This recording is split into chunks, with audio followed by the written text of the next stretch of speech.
is going on, everybody? We are live for the NFL Draft, coming to you from StadiumRant. This is fifth down territory. That I am Tyler. Next to me here is Thor. He's manning everything inside. We got Bahuki Montana, Nolan, and Clint Goss here, and we're gonna give you pretty much all the coverage we can get on this NFL Draft. We're gonna have a ton of great guests, and we're just gonna have a lot of fun discussing these picks. And us Patriots fans here are probably gonna be pissed off by the end of the night. So, how are you guys feeling? If the Cowboys don't go tight end, I'm gonna be mad. I don't know. This isn't the Bills. Bills are in a good spot. It's not make or break. I mean, even in the event they do miss, but I really want to get D-Hop tonight. I want tonight to be the night, but we'll see. I'm not the only. I know I'm not the only person / fan base that's feeling that way. Yeah, I mean, I would like it, but again, as you've pointed out so many cruel times, he does not want to play for us, apparently. Clint, how you feeling, buddy? Feeling comfortable about Atlanta. If we're at 8, it's going to depend on who comes at first, but I'm fairly sold it's Bijan tonight, hoping we're a trade-back candidate, but they've set themselves up very comfortably to take best player available. I'm feeling good about tonight, actually, and I'm usually not a sunshine pumper. I'm feeling good about tonight. I'm comfortable with it. All right. So, I mean, we're hearing a bunch of rumors, but we can talk about like the biggest topic right now, the breaking news: Lamar Jackson. He's back with Baltimore. $260 million, 185 guaranteed. I actually called that. I hit that number right away, right when I saw the 260.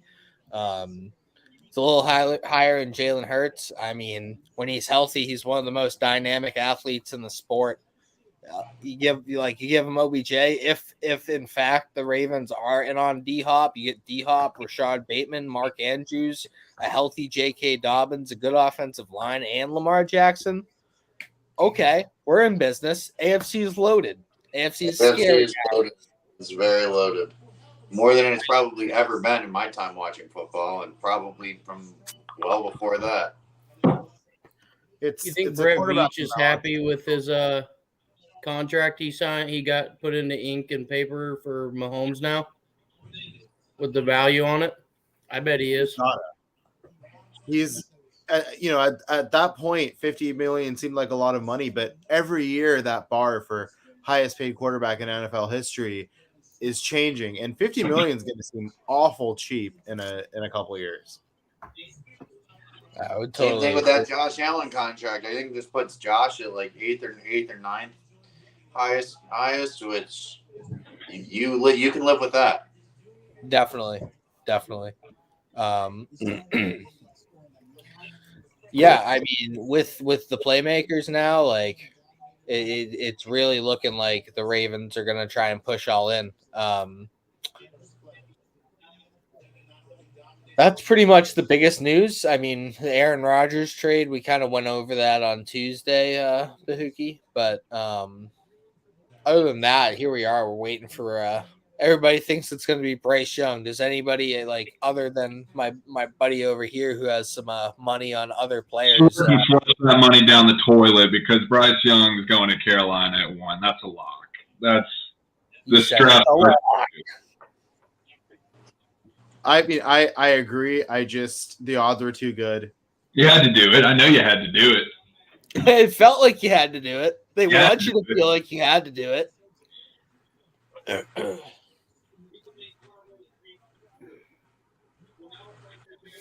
Yeah, one of my friends is a Heat fan, made a lot of money betting on the Heat last night. He had like a $100 bet and a $90 bet, and he's thinking he's going to use that money to buy a ticket to Game 3 down in Miami next weekend. That's pretty lit. Miami is going to be on fire next weekend because they got the F1 race there next weekend too. This is true. Yeah, they're going to be pop. I mean, dude, it's Miami. When isn't Miami popping? That's also a fair point. Like, Miami's a great place to go if you want to go and have a good time. If you want to go and have a time, You go to Miami. And it's a great place to be really rich and an athlete where you have no state income tax. This is also true. This is also definitely true. So, do you guys have like what's your biggest shocker? Like, what's your biggest question mark going in here? What do you mean by what biggest shock or biggest question mark? What is All the pick I got my eye on that I've got no idea what's going to happen? So last year the Saints traded up for Chris Olave. I don't think anybody really saw that as an option for New Orleans.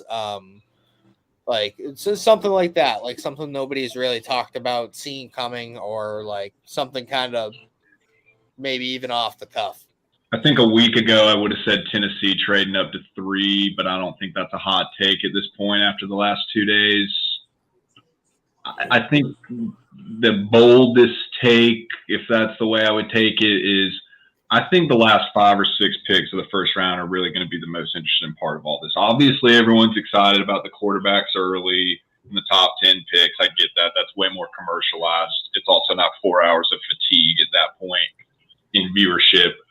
But those last 5 picks are going to have some guys sneak in. I think some guys that we're sitting here, for example, I can look on my board and look at a group from 40 to 50, and I think 2 of those guys are going to sneak in there. A guy like a DJ Turner, a guy like a Julius Brents. Keon White's a guy there tonight that people were shocked about. He's there for a reason. He's going to get in those last couple picks. And Addy Tomaway out of RAA, out of Northwestern, that's another guy I think could sneak down there. That's going to be a Will McDonald. I could sit here and keep going. There's a list of 5, 6, 7 guys that could really sneak in that last 5 or 6 picks. That's where I'm the most excited tonight. How do we feel about like a Darnell Washington going in the first tonight? The Georgia fan in me would be thrilled, but I don't feel it. I don't think that's going to happen. Yeah. I could see him going early day 2. Oh, yeah. He has picked like 42 scream. Like he's just like between 40 and like 50 is like that's his sweet spot to me. It's just so interesting. You've never seen a tight end like that. It's just a unique prospect. Like could teams really want something that just hasn't been seen before in the NFL? That's his appeal for me. But I still, even that, I don't think is a first round appeal. So we got a comment already from Aaron. He's a regular commenter here. that got Bahuki's attention. So Texans would win the first round easily with CJ and JSN. I mean, dude, I don't disagree with you at all. At all. I think that's an absolute smash for them. I don't think it's going to happen. I don't think that's the direction that D'Amico wants to really roll with. Oh, here we go. We got another one. Oh dear. Number 1. I'm not the only one. Insider?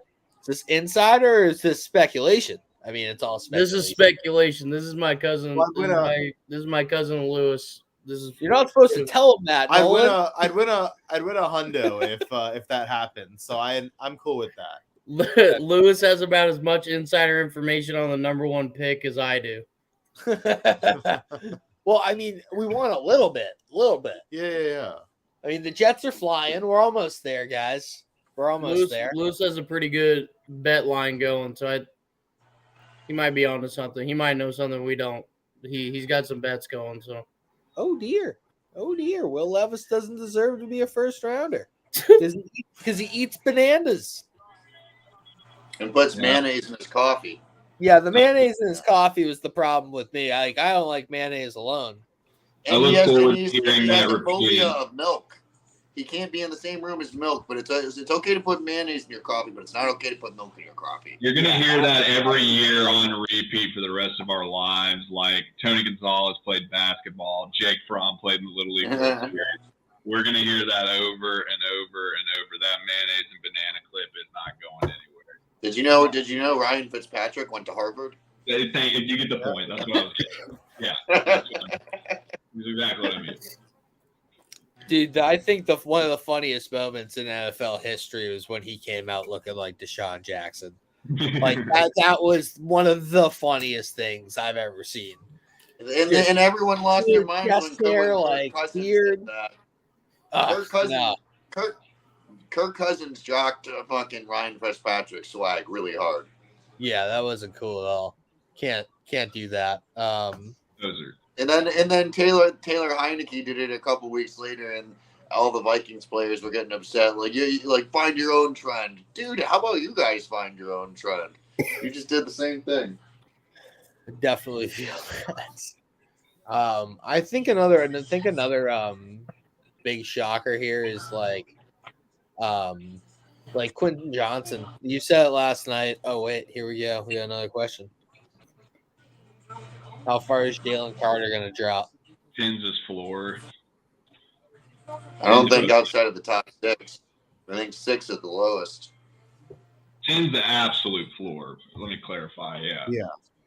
When I talk to friends that are Georgia fans, they don't see what everybody else is talking about in terms of his locker room behavior. They see him as an earnest teammate, a good guy, and I feel like the perspectives of Georgia and that community is the most important part of what you see the player as. Well, how good of a teammate is he going to be? And I agree. I do also at the same time understand people's hesitancy with that because there can be a lot of homerism. Just taking Georgia fans' word. I mean, I'm as cutthroat of a Georgia fan as it comes. He's number 1 on my board. I mean, he and Will Anderson duked it out, but when I had to make a decision, he's number 1 for me. Even at the fear of looking biased, I think he's more elite traits for his position, just a hair more than Anderson's why he got the nod, but it's not an issue for me. I think a lot of this has gotten pumped more than it is. I understand the fact he went from maybe being the first or second, third pick to now, like you just said, maybe 6th area, but I don't see a world where Dan Campbell's walking away and not taking him at 6. That's just it's 10 is the absolute floor. I mean, it would be a free gift to the Eagles, courtesy of the New Orleans Saints. Just continue on. So there is no pick 32 currently. 32 is forfeited, isn't it? Yeah. 32 is forfeited. Technically, it's like pick 20 something because of the shitty Dolphins. 32 would be the first pick of the second round. I mean, that's the Steelers doing the Bears' transgression of that Chase Claypool trade. What a bad look for them. I mean, if they could get a knock right there, it's definitely that trade. Like, I mean, he's done some Ryan Poles has done some good things this offseason, I'd like to say, but that was a tough move for him. Claypool for basically a first. I mean, you don't get the 5th-year extension, but like that's big too.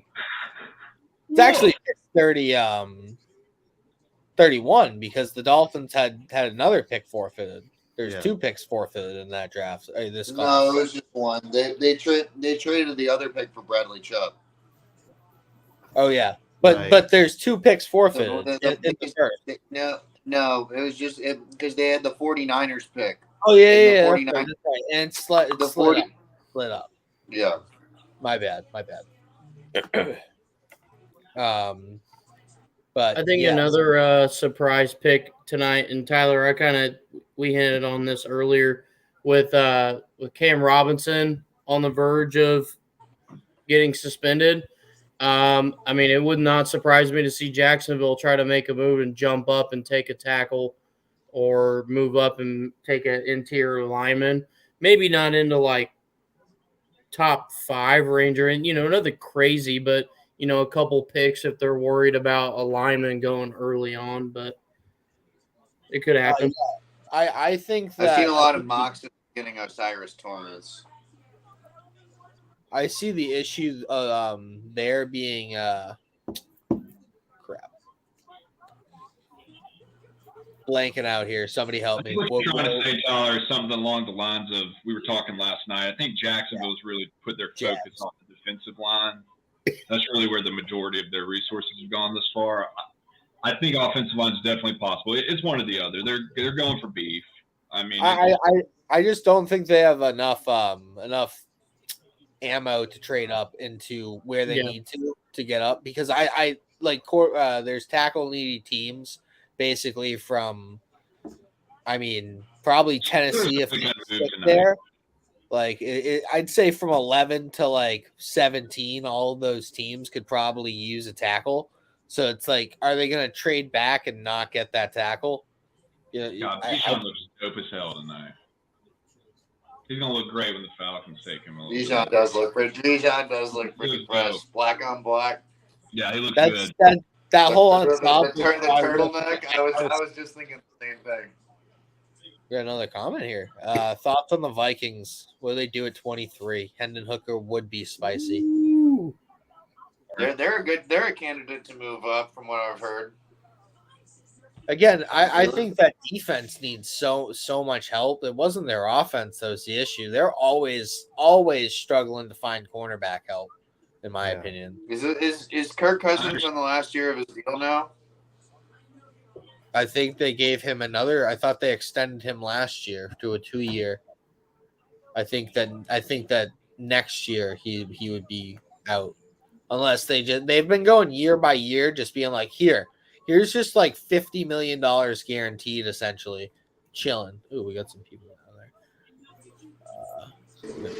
I think it's going to depend, obviously, this is a Captain Obvious statement on how the board league, but if they look up at 23 and they got a Deontay Banks, I know you're not quite as high, Tyler, and Emmanuel Forbes sitting there as far as the cornerback class. They're going to have to really think about that. I would understand them trading up for a quarterback, but they got a defensive hole. I mean, I don't know about that. Obviously, what I think they should do in life, and there are two very different places, but I would say more defensive holes that need to be filled. I think secondary, it'll depend on how it falls, but I'd lean that way going into it. Yeah, Cousins will be UFA after this season. Good question, Hayden. So let's welcome in Meech here. He's our first guest. What's up, everybody? What's up, Meech? How are we? He's going to. I'm good. I don't know where the Panthers are gonna. I don't know what they're gonna do tonight, but it's gonna be. Come on, Meech. You don't know yet, man. It's either Bryce or CJ for me, but they could go a different route. I would very much like it if they get Will Anderson. I think that's. I know you would like it. I don't think it's gonna happen. I know it's not gonna happen. But boy, that would just be that would make my night. That'd be nice. That's the lead. I think the best. I mean, it's minus 230 now at this point, but Will Anderson going to the Texans. But we're here to talk Panthers with you, Meech. So, like, if it is Bryce Young, what do you think that's going to add to the offense? How do you think that's going to help them out? I mean, I think the offense will be explosive. It'll be a definite impact on the offense, because the last couple of years they've been trash. Like, it's so bad to see, and I hate how the quarterbacks were playing. They weren't playing as good as I expected them to play. But we got a new offense too. Like, they got new players, DJ Chark, Adam Thielen. So I don't know what to expect, really. I think one of their best additions, honestly, this whole offseason was Miles Sanders. I mean, you're going to lean on the run game probably with Young. I also think that they have one of the better quarterback coaching rooms. Like, if you're a new quarterback, you really want to get what's it called? You really want to get in there with Frank Reich, Josh McCown, Jim Caldwell. I forget their offensive coordinator, but those are three really, really good offensive-minded quarterbacks coaches who especially will definitely help. Yes. What do you guys think about the Panthers, and if they go with Bryce Young? Do you think that's a mistake? It has to be Young. I would understand taking Stroud. I wouldn't fault anyone for taking Stroud. He's one spot behind Young on my board. It's insanely close. I'm not even having a conversation about the other two guys, respectfully. It needs to be those two. Young's the choice. That's who it's going to be. They made the right choice. The Falcons fan me indicates that you're going to have to face him for the next 10 plus years because that's how long he's going to be there. He's a baller. I know you're not as high on him, Tyler. I know you're higher on Stroud, and I get it. But if I have to pick up the phone tonight, it's Young. They're going to make the right choice. He's the guy. Yeah. I think they're going with Young too, man. Yeah. You don't, and we talked about this the other night again, that he canceled meetings with the Texans and the Cardinals. You don't do that unless you're almost absolutely certain that your card is going number one. Yeah. And I guarantee you he's had other meetings with them outside of the media covered ones where it's like, okay, be ready. There you might hear some conversations about other picks going before you, but we've got you locked in. It would not. What if they It would blow pray me to away Cam if they Newton went with come? anybody but him. What'd you say, Clint? Sorry, I didn't mean I interrupted you. That was rude. I apologize. I jumped off the No good. Pat, what if they fall prey to the Cam Newton comp with Richardson, though? If they fall prey to the Cam Newton comp and take Anthony Richardson over Bryce Young and C.J. Stroud, you ought to go ahead and fire Frank Reich and company. That's ridiculous. I understand. They don't want another Cam Newton. That's exact. That's no. That's not even in the conversation. That's not happening. It'd be nice. I think it would be really nice. I like Cam. I think that's a really good lay. I think any of the quarterbacks they get are going to be successful soon. I just worry about Bryce Young's durability issues. Yeah. That's my only thing. I think that's a great landing spot as far as coaching, scheme, protection. They don't have the best skill players currently, but they're going to work up to that. They have a lot of money to play with next year, and this is definitely like a bridge year for their skill position players who aren't terrible. I mean, there's some talent there. It's definitely it's hit or miss though. So should Bryce Young get drafted at 1? Should he be starting week 1? Yes. Yeah. Yeah. Wait, is it Andy Dalton? You don't give the right red rifle to do his thing a little? No. You said that with disgust if anybody's not watching live. No, thank you. I mean, yeah, that's good. I mean, with Young in the offense, what do you anticipate being their like go-to like kind of play style? I don't know, but I know he'll be more mobile than the other QBs that we've seen. Do they still have what's his name? God. Oh God, what's the guy's name? I can't think of the QB. Donald? Yeah, he's going, right? Yeah, he's on the 49ers now. And then Baker's on Tampa Bay. Okay. They're all you got the Matt Corral, PJ Walker special currently. Yeah, the I like good PJ Walker a little bit. I thought Corral had a little bit of juice last year. The injury really knocked him down as far as I'm concerned. I thought his play style was kind of hindered on mobility and the way he moved around. And that was a tough injury for him. So I think you have to remember that Corral at Ole Miss had a really excellent offensive system and offensive line, and it's hard to replicate that performance when in a team that's on the bill. Definitely feel that. He's a dead man as long as he's in Carolina. He's a guy that needs to go get a fresh start somewhere else. Right. Yeah, PJ Walker average stat line last year be 3 for 9. He still beat Tom Brady. Shots fired by Pat Keefe over here on Facebook, but that's fine. That's what we live for. Still be Brady. I mean, let's be honest. I really wish Tom just kind of retired after that Super Bowl win. Yeah, definitely. He should have retired after the win. Or at least after the year. All right, wait. We're going to the clock. He's at the podium. Boo! Oh, Means I'm a little behind. All right, that's Yeah, we got a great. couple- Yeah, I'm a little behind too, just like a tad bit. Whatever. I'm always that guy, so that's okay. couple Kansas City celebs up there. Not the booze. That Chiefsaholic?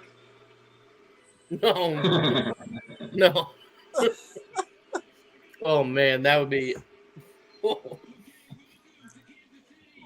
I Is Modern there, Family. is there a werewolf with a bag of money in that crowd somewhere? Oh my god. Okay, get on with it. Get on with it. Family. He's just Seeing rambling. if I'm trying to see if I know anybody here because I live about 20 minutes north of there, so I'm trying to see if I can see anyone in the crowd. That's what's up.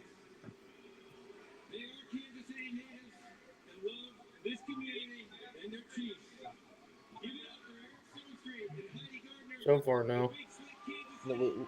We Do you have to have tickets to be like in that pit area, like right in front? Probably. I bet that probably I ticketed. would presume so. The Or NFL. like, You think a mosh pit. Yeah, there's a lot of I people just- up there. I that, just want- to be there. Those people did not fight anyone to be sitting up there. Those people. Oh yeah, look. Oh, they got on lanyards. Oh yeah. I just want him to make the pick already. We For come real. on. Absolutely. Like stop with the whole thing here. Seems like a few of us watched Draft Day in preparation for this. I was one of them. What an iconic movie. I mean, Kevin Costner is a boss. Can't get that. Oh man, here we go. You know that movie was originally supposed to be about the Bills, but Russ Brandon, the former president of the operations of the Bills, like turned it down.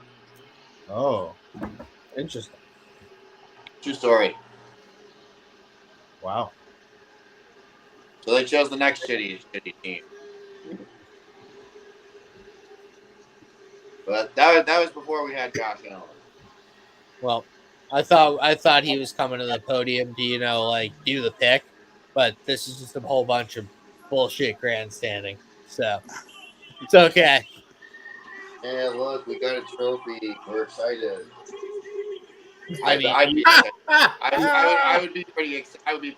I would be excited as well. Yes, I probably would not stop talking as well. Yeah, it's very frustration. Tell you that. Oh man. Bunch of AFC fans in here all pissed off that we got Patrick Mahomes on their TV right now. Just scratching my neck. Don't worry about me. I just want to win again. Oh, now we're actually on the clock. The draft has started. Here we go. 9:50 on the clock. Are they rushing to the podium? Like I'd imagine they're rushing to the podium. We got 2 comments here.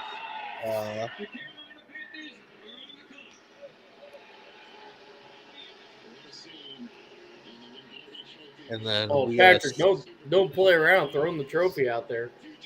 Look how many people are there's like 800 people inside the Carolina Panthers. Best commenter of the night, undoubtedly. Huh?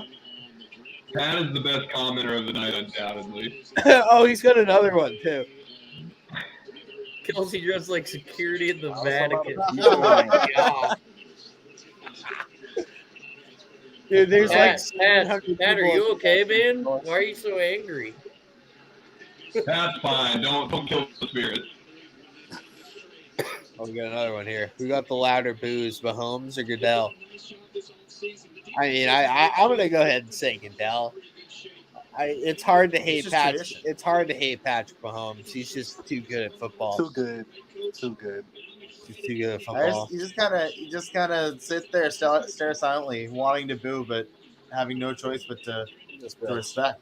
just be like sit there with your face and just be grumpy. Again, there's 700 people in the Panthers war room right now. I was gonna say, I was like, who are all those people? Yeah, like no, there's no way all of them had a hand in making this pick. No way. No At shot. all. See, like my taller than me. What'd you say? I that short. I think you might have to pull the phone closer to you. You went out again. I didn't know that he was that short. 5'10" and 1/8. Yeah, that's the problem. Short. Yeah. That's my big issue with the guy. Like he's just his durability issues. But so my issue right now is like, are they really going to drag this out to like the 1 minute mark? Like, no, they're going to commercialize every second of this. I mean, they clearly know who they want already. So come on. I just feel like that's a dick move. Property in Carolina, they know who they're taking. I know. Usually after the first, it's because it's about the ad. What'd you say, Bahuki? It's about the ads. I think it was last year, someone made their pick really, really quick. Aiden Hutchinson was the number 1 pick last year. No, it was Trevon Walker. Right. And the Lions made their pick really quick. Like, yeah, we'll take Hutchinson. And the NFL was like, really, the NFL was mad at them. They want to like try to get up, as you said. Yeah, definitely. You're cutting out a little bit. Yeah, sorry, I'm half over here talking to the wife for a second, coming here helping me out for a second. It's all good. We all have lives. We're gonna be here for quite a while, so it's all good. Yeah. People who are watching us are probably dedicated and happy to help. So, yeah, I don't get why. Like, I feel like that's just kind of a dick move to Bryce. Just have to have him sit there the whole time and just like waiting this out. Getting paid that much, you'd say yes, sir. Sounds good. I'll wait.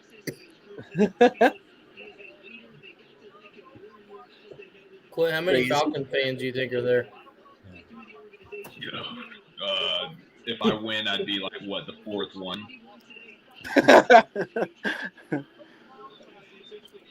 Yeah, honestly, maybe they call him immediately. They're just like, hang back a bit. We got to drag this out. I was low-key flattered and low-key insulted when I first started writing here, and Tyler said to me, "Man, it's really hard to find Falcons fans. I was really excited to hear you were a Falcons fan." I was like, "Yep, that's cool. That's good." It's the truth. Dude, I recruited here for like 6 months. Like that was just all I was really doing, and like I found one Falcons fan, and they like didn't even ever submit an article. They just told me they were going to, and then didn't. I was like, "Word, thanks, dude." That was the only one I found that was interested in. Like, I found other Falcons fans. It's just like none of them really were interested in trying to like talk about their team. And I'm like, why? You must have a lot to talk about. It's okay. Like, there's a lot going on. Yeah, I feel like if it was business as usual for the Patriots as it was back in the dynasty, there would be less to talk about. Everything's not. You expect you get stable. You feel. So I've definitely, to add to what you're saying, like I've enjoyed this rebuild a lot this last year too. I bought into it. Bringing I know I can barely talk about the Dan Quinn, Thomas Dimitroff era without getting nauseous on air. Sorry, just got a little sick. Oh, he just did. He just got a little nauseous on air. So,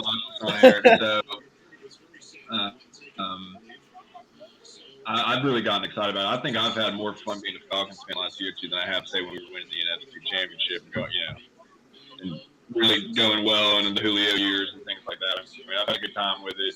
I've bought in. I'm ready to get hurt tonight, but I'm going to have faith that I'm going into it. Sir, I'm certainly ready to get hurt tonight. That's where I'm at. I'm ready to stay up all night, right?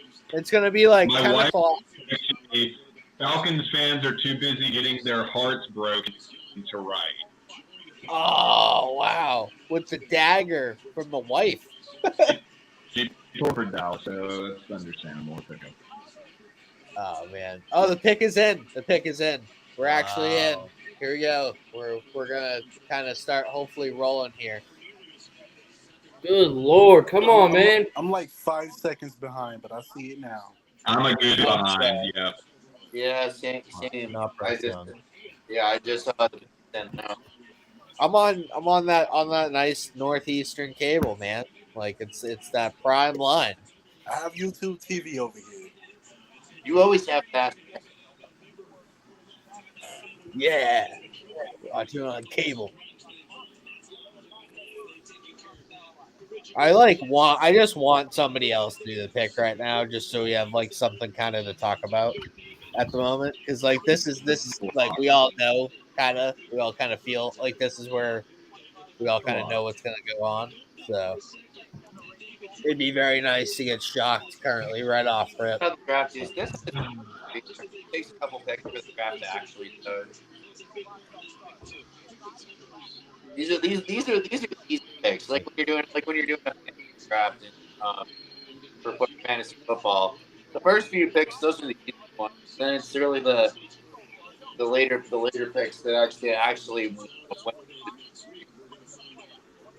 Yeah. Come on, make the pick. Yeah, I just don't want to see this guy like talking. I want to see the dude walking up. It's like get to the podium. Come on, buddy. You're almost there. Young's getting. Watch him throw to a 30-second commercial real quick. I don't want to watch Carolina. Oh, I got who just got picked. All right, here we go.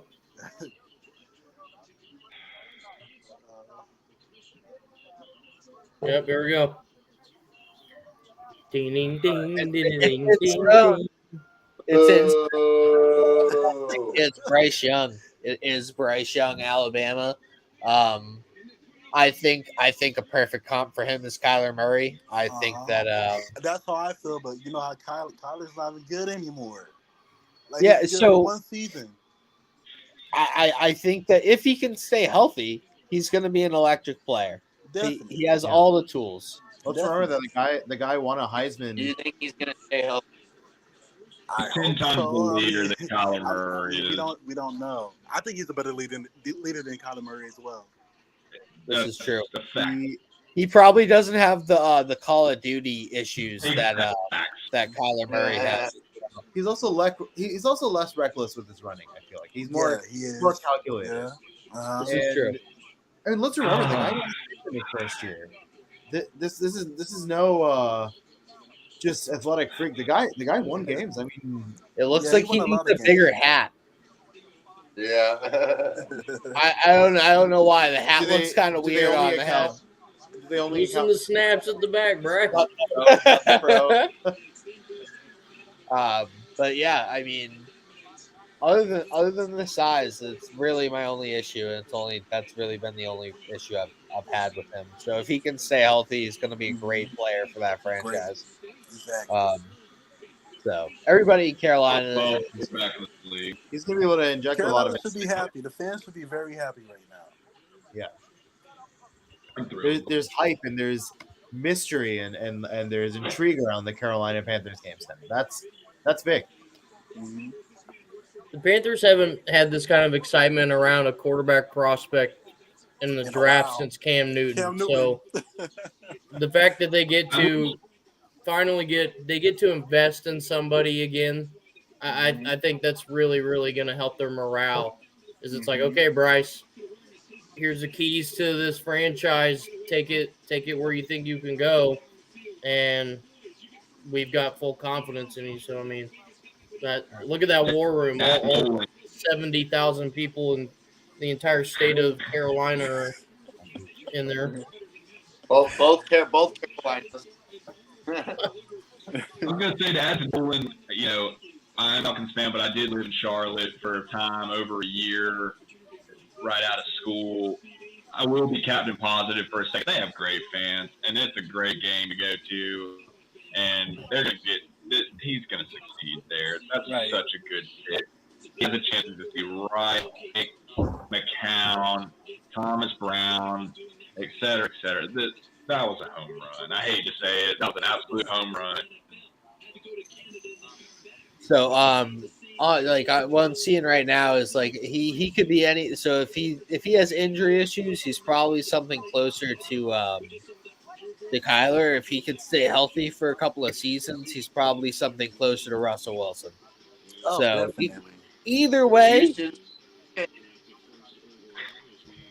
All right, I don't. They haven't switched to Houston on the clock yet, but Meech, we're gonna let you go for a little bit. All right, Maybe if you guys. want to hop back on a little bit later for another I'll pick. probably hop back on for Dallas.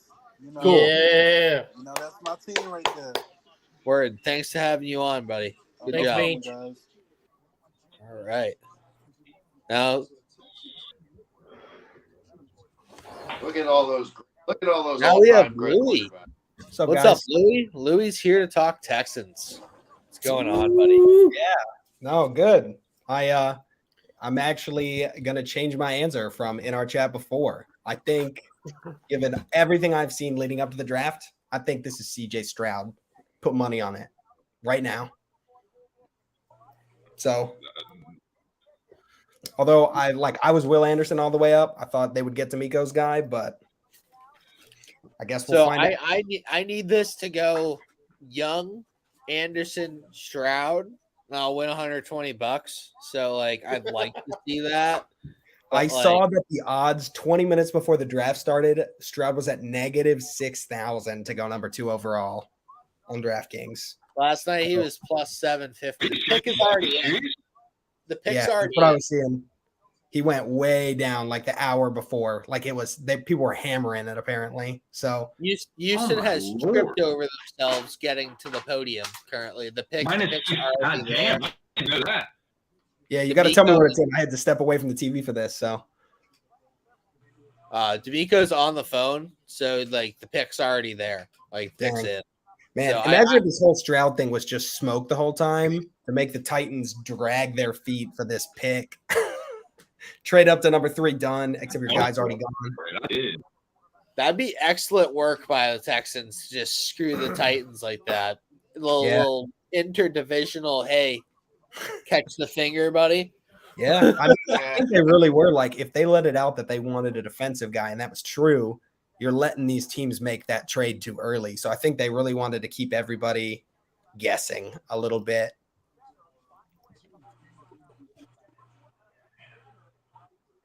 What's up, dude?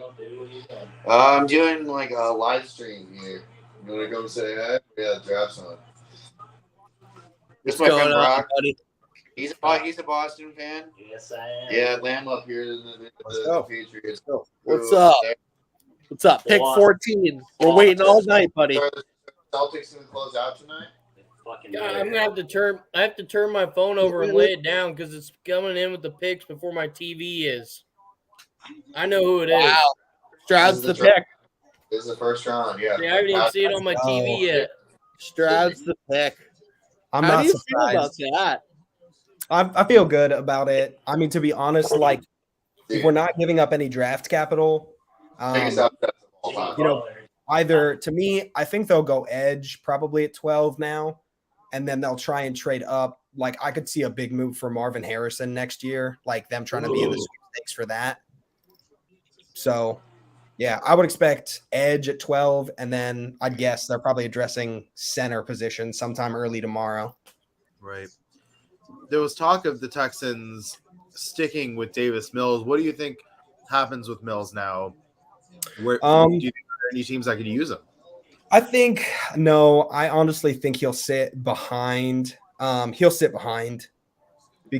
say CJ Stroud goes down week 4. You're not going to play. I can't remember his name now. It's not AJ McCarron. No, they brought in Case Keenum. Yeah, I think somebody said that. So they're not going to play him for a whole season. So you're going to keep Mills. I think he's shown flashes. He's just not consistent. And it always comes down to draft capital, right? They didn't invest a lot in him. So I knew like you're not picking at number 2 every year. You don't want to be. So it was pretty much quarterback here.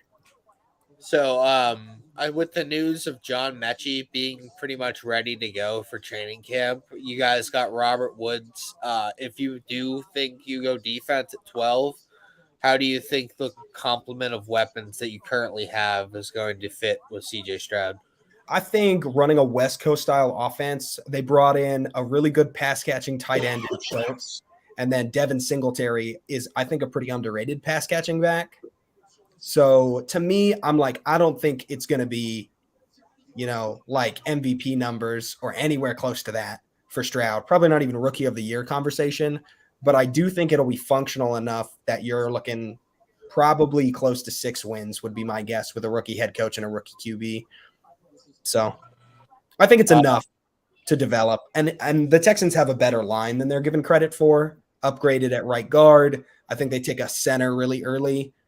So I think you'll be looking at a top 10 offensive line in the league, which is what Stroud plays well behind. So yeah, I definitely Stroud's my number 1 quarterback in the draft. He's my number 1 player in the draft. I think that could be a lot foolish to some people, but I loved what I saw out of that kid.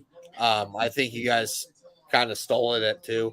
I thought it was kind of foolish for you to go anywhere else. Yeah, he has a solid complement of players. Not great, but like they're building towards something for sure. Clay, how you feel about Stroud here? You were a big Anderson guy, I'm pretty sure, right? Here, both teams made the right pick thus far. I'll admit, I drank the Kool-Aid on Anderson. I drank the Kool-Aid on the Texans not being excited with me. Yeah, I drank the Kool-Aid on some of a little bit. I thought Stroud to read to somebody like a Tennessee. They made the right pick there. I'm impressed. That was well done. I mean, Will Anderson's number 2 on my board, so obviously I would have given him props for that. But you had to get the guy here. I mean, I could have taken Stroud. I could have taken Young 1. You got a number 1 overall pick caliber guy. That was a no-brainer. I'm thus far impressed. Both teams got it right. So let's let somebody screw it up here soon. We remember the last time the Texans had a very top pick and selected a defensive player back when they selected Jadeveon Clowney, and it showed to not be as valuable as they wanted it to be and needed it to be. And so you look at the obvious opportunity to get an almost surefire quarterback, and you don't want to take that risk on defense again. Yeah. And the other point to that is I think you want to set up like D'Amico Ryans being a defensive-minded coach with a 6-year contract. Like you have time to get that right. You convince these guys, Bobby Slowick, our new quarterbacks coach, who I can't remember right off the top of my head, but you brought these guys in. You don't want to leave them out to the wolves. Like one really bad season could be, kind of could be your Matt Patricia. Yeah. So I think you had to give them something like this. D'Amico's really good at developing players. The Niners Houston's moving into number 3. They traded back up. Schefter just announced it. Hey, Twitter blasting me. Is my article predicting this or what? They did it. They did it. God. The Texans have traded back up. Will Anderson. All right, this is my pick compensation guess. Here we go. You ready? 12, 33, and next year's second. Fair. Wow, the Texans. So, Lou, you're staying on. You're talking longer. 12-33 next year's second, you said? Yeah, that's my guess. 12-33 next year's second. That's fair. This is crazy. I didn't think Houston was going to move back up. Wow, because everybody in the Texans war room is just like, or it's up each other.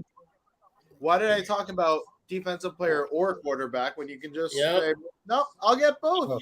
And honestly, right? Tomorrow morning.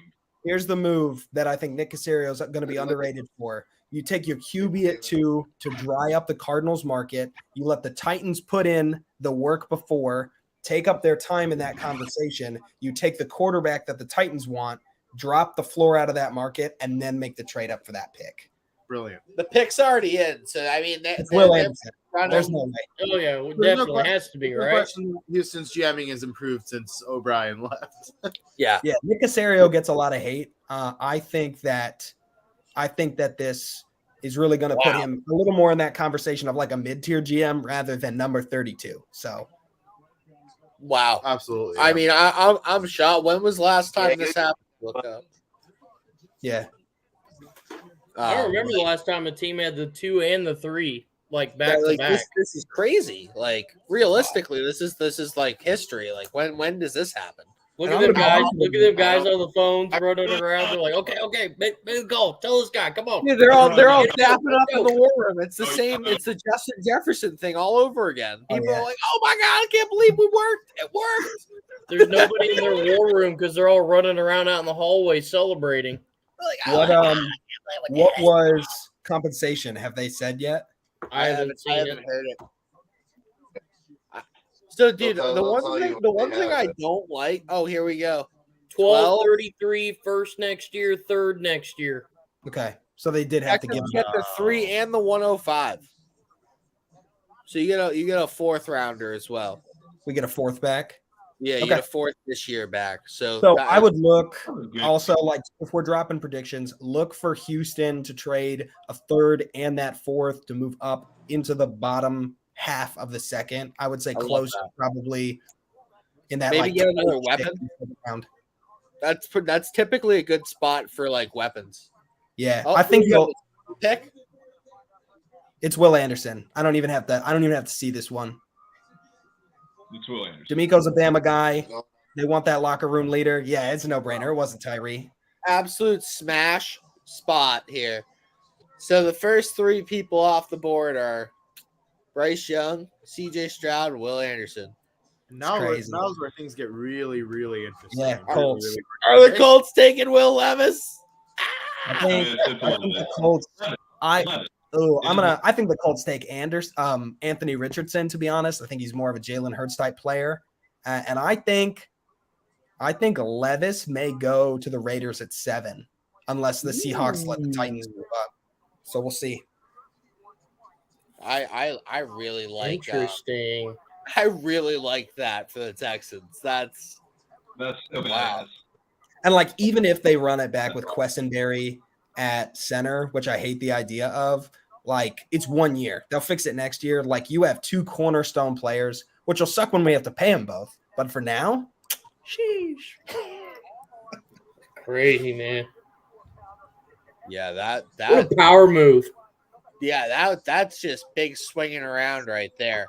Like, think CJ Stroud's even more confident? I bet he is. Like, whoa, how are we? That's the flex. And I think taking him at 2 also kind of gives him the confidence, like, you were always the guy. This was just noise. Yeah, he didn't trade up for Stroud. He drafted and Stroud. They didn't have that trade locked up before, right? It was like, and even if they had the parameters worked out, you're still giving the confidence, like, you were always the first guy. Yeah. So that's just everybody's crazy. Gonna tell that lie. He was our guy. Bryce Young was their guy, but yeah, he's their guy. Wow. And they still have a first next year. So even if they gave up their own first or Cleveland's, like, you're still gonna have a first next year. So home run. Sold out. Yeah. Sold out. Got your quarterback in your head. If you look at this from just a perspective of their entire rebuild, their entire draft that they're building, it's just such a smart move. Yeah. And I would say those are 2 pretty high floor prospects. So yeah, those guys are going to play. If they didn't leave the Texans, they're going to play for the Texans for 10+ years. I'm speechless right now. That's A+. That's unreal. For that compensation, that's just a good deal. That's awesome. That fan base deserves to get excited. I'm not even a Texans fan, and I'm excited right now. That's A++. Butts and seats, man. He gave Ontario a hard time. He's telling them to be quiet tonight because he just kicked ass. Yeah, and there were all those rumors, right? He's leaving after the draft. This is just a placeholder. I don't think you make a move like that and then talk about the door afterwards. Like that's what they're telling him. You're right. He's saying shh, because that was for real. And I mean, like looking at it, you took a corner and an edge and a quarterback, all in the top 3 back-to-back years. Like those are arguably the 3 most important positions in football, except for tackle. So, which we have Laramie Tunsil locked up to an extension. So, I mean, like, what else are you looking at? It's a good first round cast in tackles. You've got some really, really good ones. Yeah.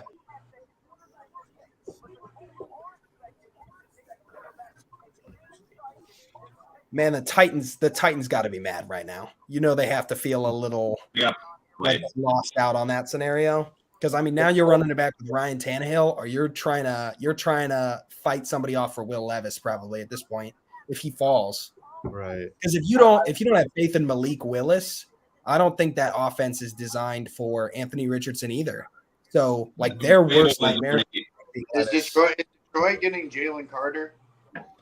Vrabel has already recognized that Malik Willis is no bueno. That's not the plan. Levis is the pick here. I think it is too.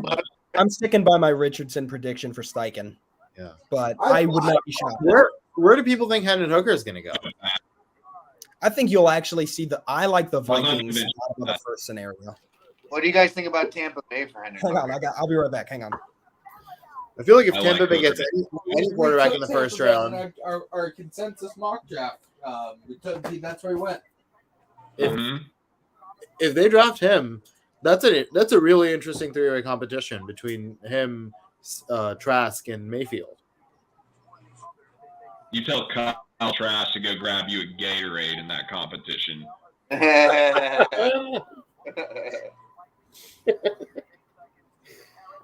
Isn't that pretty much what Kyle Trask has been told his whole life, though?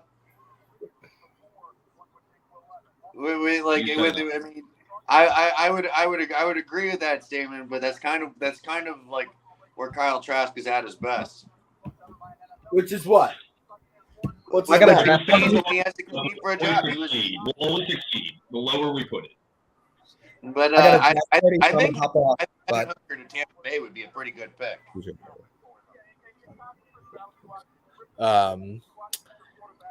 Yeah, we had Hendon Hooker going to Tampa Bay on our consensus mock draft for SR. Is Louis gone now? Because he killed that whole set. Yeah, I think Louis had something else to do currently, but we actually yeah, he really crushed it. He came ready to play. After the Colts pick is announced, we got another fire guest coming on pretty soon. I think he's in the wings. Here we go, Colts pick. Wow.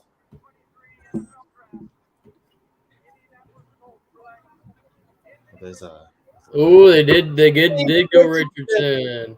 Wow. Damn, I was wrong on that one. Wow, Louis, come on, man. Louis spitting fire out here, then he just dips. Come on, man. Wow, Anthony Richardson to the Colts. Oh my God. Wild stuff. That was Levis. Fair enough. Levis falls. Oh no. The phones are ringing in Seattle. Let's get Nikki on here. That's a really interesting dynamic that might happen in Seattle if they have Geno Smith and possibly Will Levis. So it's Jonathan Taylor and Anthony Richardson running the read option. Yeah, man, little triple option, little hand off and pitch it. I'm here for it. Will Levis has fallen to the Pats because the universe hates Mac Jones. Oh no! Oh my God! Would you guys take Will Levis if he fell to you? You take him? I mean, dude, I've been a kind of against Will Levis, so I gotta stick to my guns and say no. I would trade the pick though and try and get as much. I would try and juice that 14 for as much as I can. You gotta imagine Minnesota would be itching to call up at that point, and I would be like, yeah, you guys got to give me the bag because I know you want Levis if he falls that far. So we got another guest here. It's Nikki at What's Nikki up? Sports. What's going on, buddy? How you doing, boys? How we doing? You look like you were born in the darkness, like Bane. I know. But I can't. I have to fix my light bulb. It's not working right now. I don't know why. I just have my computer. It's okay. There's a little mysterious vibe. I like it. Yeah. So how do you feel about the draft so far? The first 4 picks. You surprised? It's been crazy. I mean, Texans going back to back to get the best quarterback, I think, and the best defensive prospect on the board. I mean, I think that's pretty good. Yeah. I mean that's crazy. That just gives you an instant team like pretty much a captain on both sides of the football. Leaders on both for locker room, just basically. Exactly. They can be a sleeper next year. A good offseason for them. And then to follow that up with Anthony Richardson coming out there and just like the Will Levis Colts connection was so strong there for such a long time, and I know. I drank that Kool-Aid. So now Seattle, like people are probably calling Levis fell. How do you feel? What do you want them to do? I feel like you gotta take the best player available. You gotta take Carter. Their D line is solid, but I mean they only have Draymond Jones, and I feel like they have another D tackle that I can't think of right now. I mean the strength of their secondary. Are you trusting Ellinger then, or what are you doing at quarterback if you're not selecting Levis with that first pick? What, with the Saints? I mean the Colts. The Colts selected Richardson. No. Right. What's it called? So Seattle.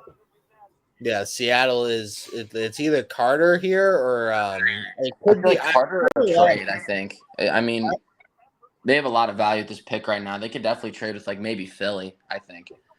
I think Philly's a spot. Yeah, Philly's a spot. I heard Tyree Wilson could be the pick here. I really see that too. I'd love if they go Carter because this falls right into my hand and has the Lions take Tyree, I hope. And I have him going 6th overall for plus 560. Dang! Wow! I hope that hits for you. I really hope that. If the Lions get Jalen Carter, that's a very fierce defensive line. Yeah, I think he goes here at Seattle. I think Pete Carroll has experience with players with some off the field issues, and 100%.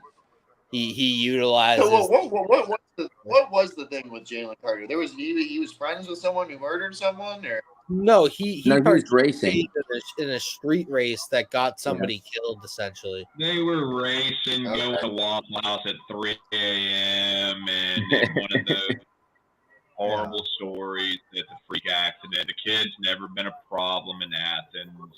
Yeah, he maybe needs a little extra motivation. Well, part of the reason he doesn't have motivation is because he's been the best player on the field since he was in the 1st grade. So he needs humbled. But I think if Kirby Smart can handle it, and that's with respect to my head coach, Pete Carroll can handle it. They can both handle it. You got to take Carter here. I could understand it not being, but I'm pounding the table. I'm a Seahawks fan here. Yeah, their D tackles aren't that great. Their DNs are solid. I feel like you got to go to the interior just to clog up the hole in the run because the running game is not great, like defensively. Agreed.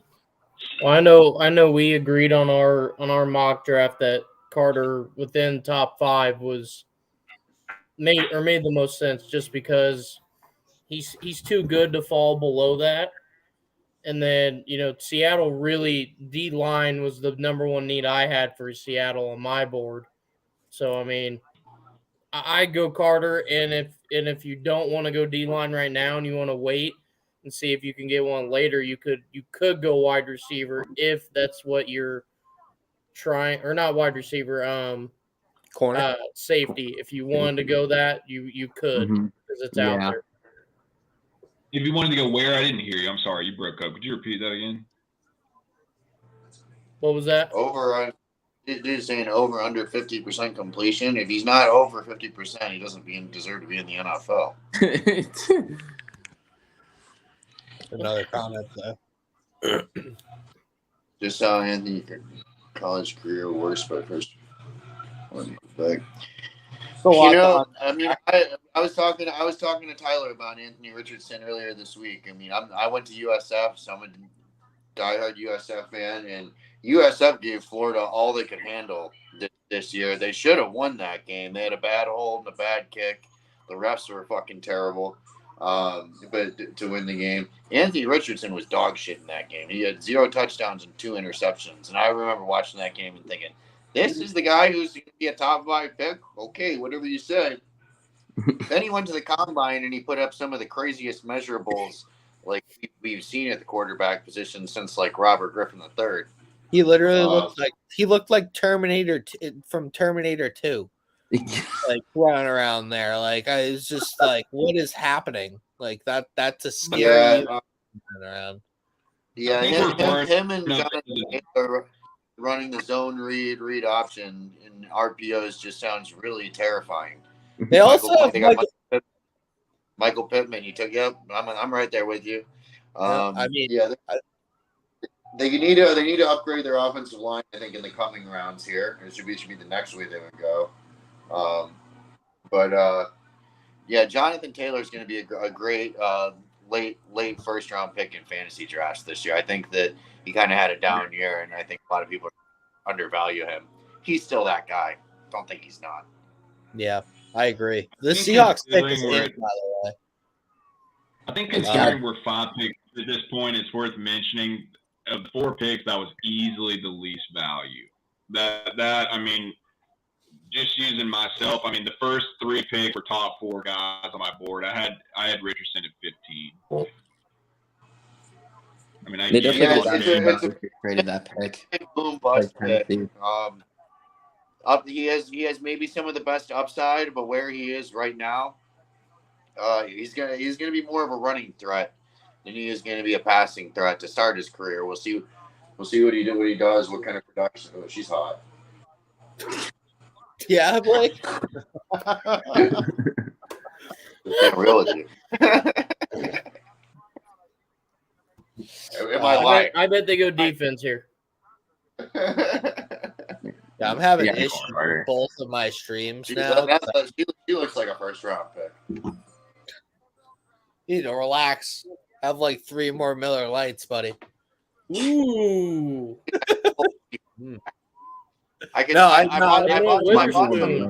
I'm serious though. Have 3 more. I bought some NAs. If I start getting a little too rowdy, I'll switch to the NAs. Ooh, they went a corner. Yeah, we got a lot of picks.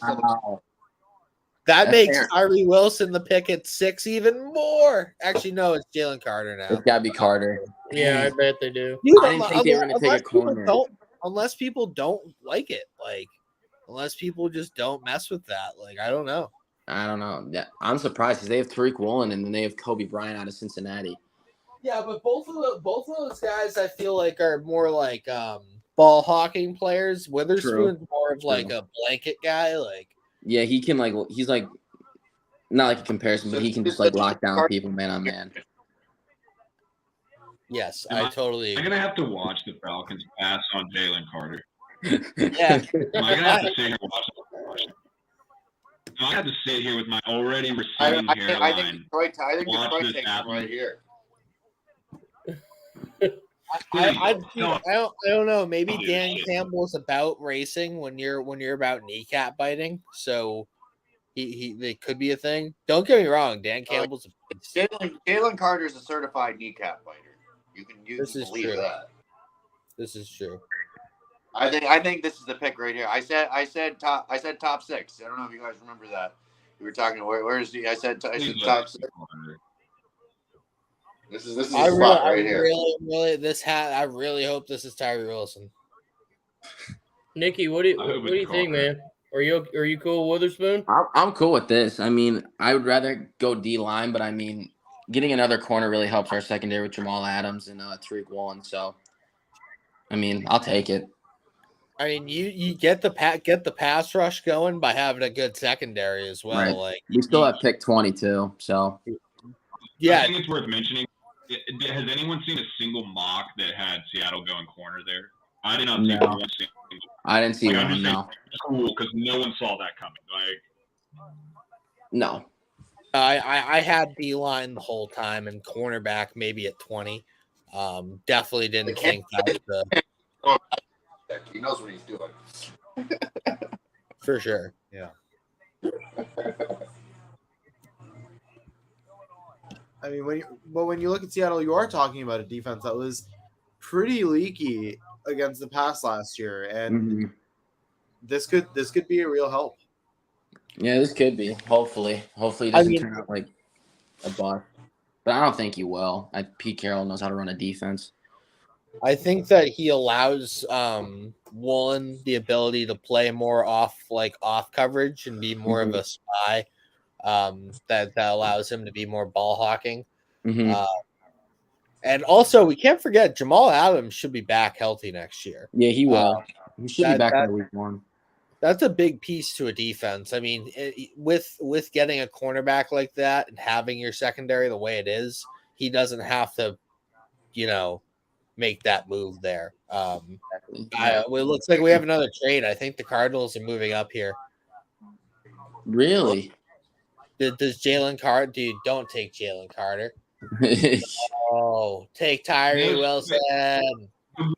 The rumor mill going into this has been they like Tyree Wilson and Paris Johnson. So I'd lean that way, potentially. Tyree Wilson. Yes, I like your rumor mill. Did you see Pat's? I hope they just eat up Paris Johnson for my Falcons. Just eat up Paris Johnson for a spot. We're not taking him. That bumps some defenders down our board. I'm really hoping that's what it is if Arizona has this pick. All right, so I'm wondering what the compensation is. The Lions probably just got a decent. What if they snag 33 from them? I don't know. Like that'd be silly to me, but you think they pick swap? Did Arizona move back to 12, right? Yeah, they pick swap. They'll probably get like a 4th. That's true. You're right. It's number 6 for 12 and 34. Wow, they got 34 for that. Wow, balling. Brad Holmes is balling. The Lions be on the phone making moves. What's good? He's probably one of the GMs in the league, I think. He's high level, man. I mean, he's made a lot of great picks, some late round investments. He's made some shrewd trades that have turned out pretty well for him. And now this, and it's a statement of self-confidence from the Lions of that we don't need a top 6 pick. We have so many of the pieces together now. It's just about getting those. It's just about filling those last gaps. This is a lot of movement here for the top 10. This is why you can only mock so much. You can never mock all the trades that are going to happen. And then there's like aftershocks that fall down the rest of the draft because of this. I hope this pick is Tyree. Hope they take Tyree. We heard. Sorry. I know you want DeAndre Hopkins. I heard it numerous times, buddy. Yeah, I might bring it up again. I'm wondering how this affects that trade too, because if they don't have, because the idea was us swapping 27 with 34, but now they don't have 34.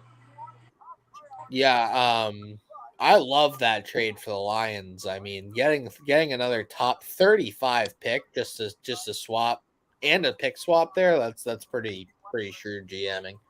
So we think they go Tyree or it's Tyree or tackle. I mean, I'm going Paris Johnson. That would make me sad. It makes sense though. I think they're trying to get ahead of the tackle board. So that's going to be last year's receiver board. When one goes, it's going to get hot. I think they're trying to get ahead of it here. Yeah, that's a hell of a trade for the Lions. Yeah, that's a heck of a haul. So the Lions are picking 10 as well? They're picking at 12 now, and 18, and 34. 12, 18, 34. They have 5 picks in the top 50. How many second round picks do they have? They already had two, so they have 3 second round picks now. I think so. They had 4 picks in the top I think 55. They just made this trade, so they gained another one. That's going to put them at 5 top 55 picks, I believe. Yeah, I think they had 5. I think they have 6 now. I could be wrong. You could very well be right. I know it's at least 5. I'm going with Quinn Harris. Yeah. I just saw it's Paris, I think. Boom. Dang, nabbit. You gosh darn Cardinals in your stupid tackle. Why'd you need to protect Kyler Murray now? He already hurt. For perspective, I got Paris on my board. I'm higher than the consensus. People were trying to downplay it. They're trying to get ahead of the tackle market. It's about to get hot. I like that. People think that slightly, but not. This hurts the Pats, I think. This hurts the Pats' chances for taking a tackle now because, like, if this starts the run, there's not going to be any left. This increases my JSN chances slightly. Atlanta's trying to trade back. I'm hoping Pittsburgh or somebody gives us a deal. I still think if either Skronsky, Harrison, or Jones is available, they should take one of those 3. Mm-hmm. But after that, you got to start thinking. Let's see who is Levis still here to the Raiders? That has been. We're gonna pass on Jalen Carter, and I'm gonna have to hear all the Georgia fans lose their minds about this. Like myself. Yeah, the homegrown kid. Oh God, this is happening right now. I mean, do you guys realistically think Levis would go not Oakland, would Vegas would take Levis? I just don't like. I think it's a good spot with McDaniels. You have Jimmy G there, who's literally constantly hurt. So if Levis actually shows you something this year, like you can kind of you have something there to like back him up. Because Jared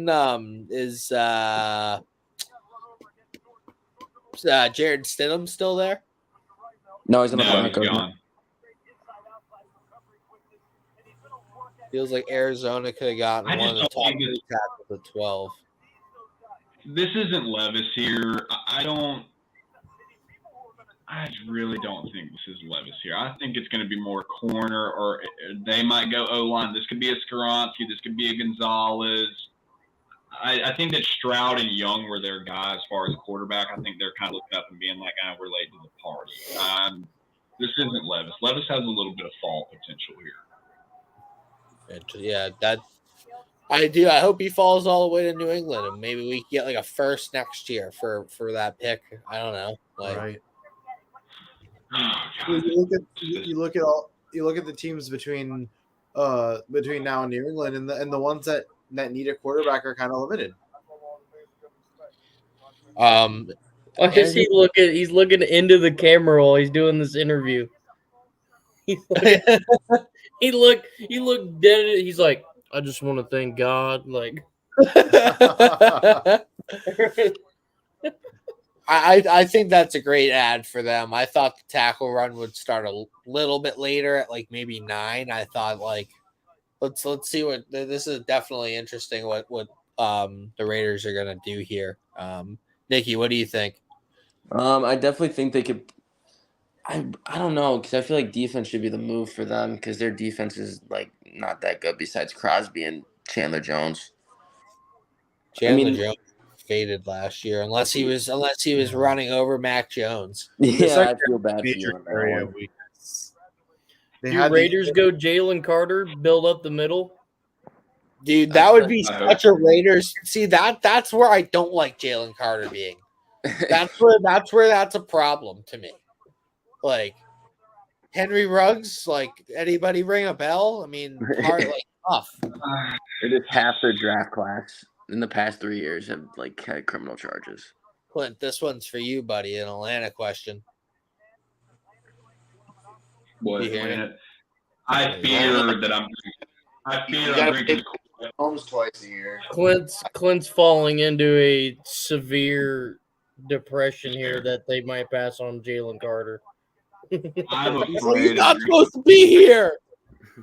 I'm afraid I'm drinking the Kool-Aid that Atlanta's not interested in Carter. It pisses me off. I'm gonna wait before this is happening.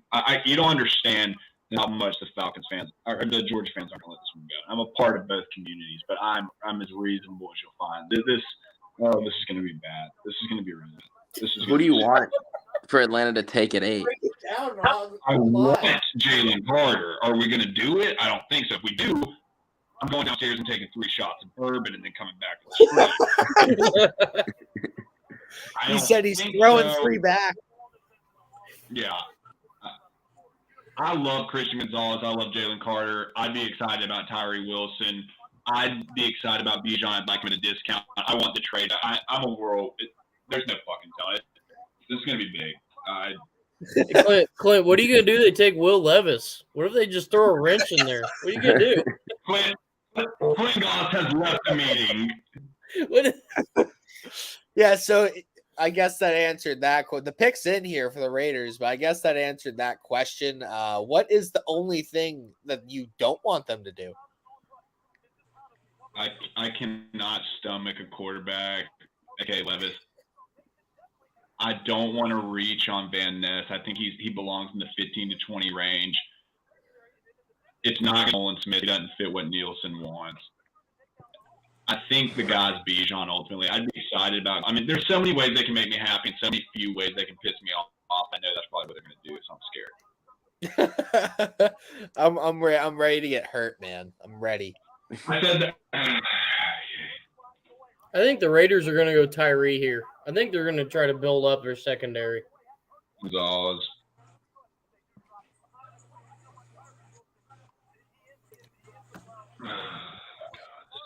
I hate the little waiting area there. I can't even listen to Kuiper right now because I have too much anxiety. Do you know how crazy it is that the conversation they have to have is that the Raiders and everybody else in that division should draft just to beat the Chiefs? That's the only reason they're drafting? That's all they're talking about right now. The Raiders have to draft to beat Mahomes. That is all they're talking about. That's a losing mindset. Look at them Raiders fans. They're just excited they're about to get the Athletics. Yeah, Las Vegas just fucking took everything from Oakland. Yeah, I mean, yeah, they're about to get the A's. Clint is geeking out, and I'm about to be right there with him pretty soon. New England's sleeping. Clint, you might need to go get that bourbon right now, man.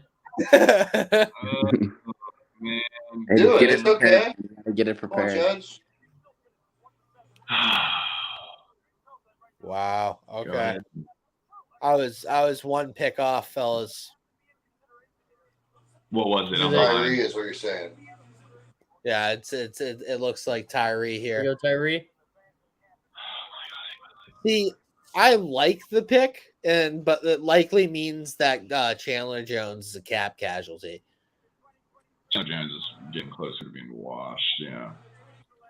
Which makes it all the more tough that he just ran our season into the ground last year.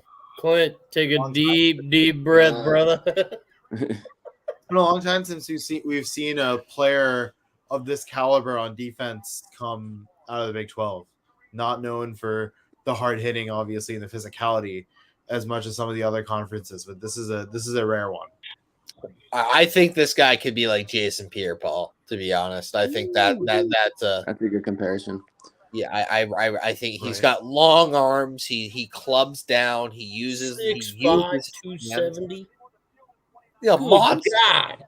Yeah, like he is the perfect way to combat what the tackle position has become.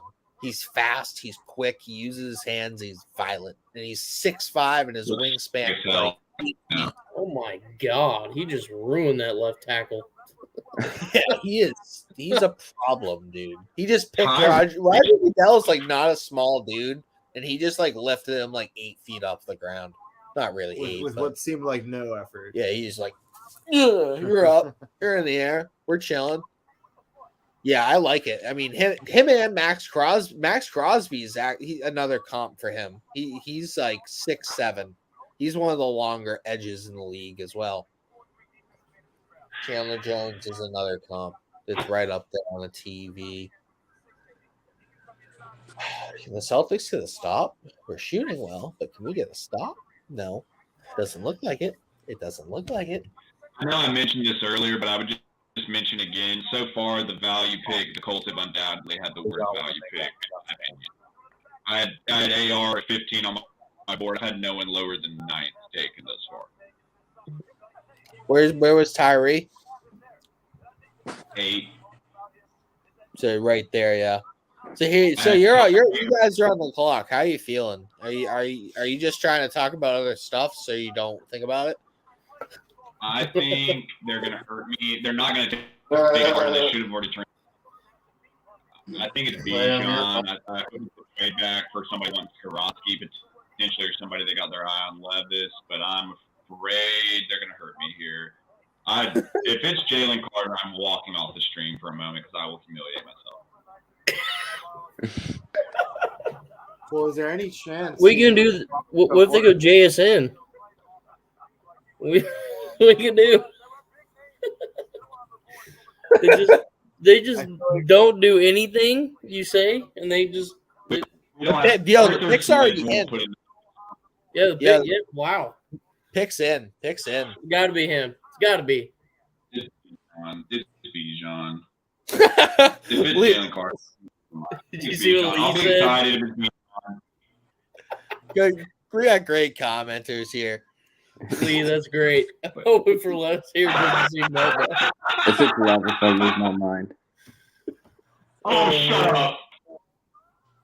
Now you get to sit here and watch the Guardians of the Galaxy trailer and stew a little bit more. Hey, I'm excited for this Guardians of the Galaxy trailer, and I'm probably going to watch it very many times after we're done with this. Hey, I'm going opening night, no doubt about it. Same here. I'm at all of them. The Flash looks sick as well, by the way. I want to see the Flash. It does. The Flash does look.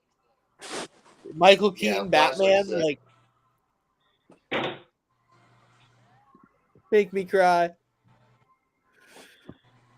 Yeah, so I love and I absolutely hate that there's a commercial coming up. Like, what's good with that?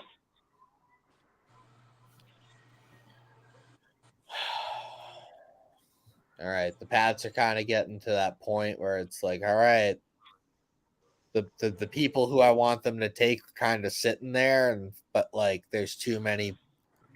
It's not going to happen. Just Bill Belichick never takes the player I want them to take, ever. Who do you want them to take?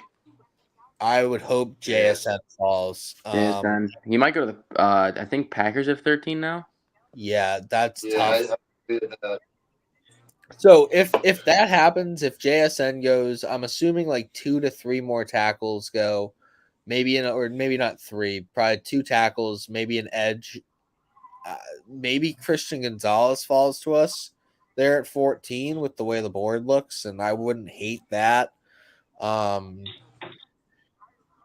I really want tackler wide receiver though, but I think the run on tackles is coming and starting with Chicago, and it's probably going to end with Tennessee at that point.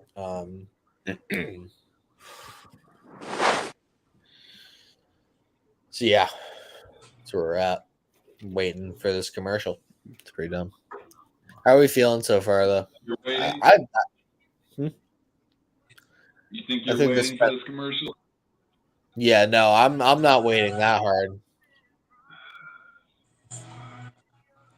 I'm just watching the Celtics struggle, which is just incredible. Like how are you doing this? Down 4. What's the score? 50-46. They were up 12-2, and they just lost that. They're down now? Yeah, they're down 4. Yeah, the Heat were down 16, and that was no problem. Yeah. The Heat like to do things like close games out. The Celtics don't feel like they need to do that unless they're going to lose a series. then they might still lose the series, and that's kind of how I feel at the moment until they win. Yeah. Well, this is the swing. This is the swing game. You just can't leave things up to do or die. Yeah, you got to take care of your business. Falcons selection. Let's hear it.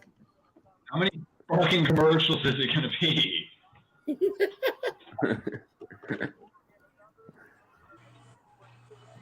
If it's Levis, I'll actually start laughing. No, I deserve it. If it's Levis, I want you to start laughing.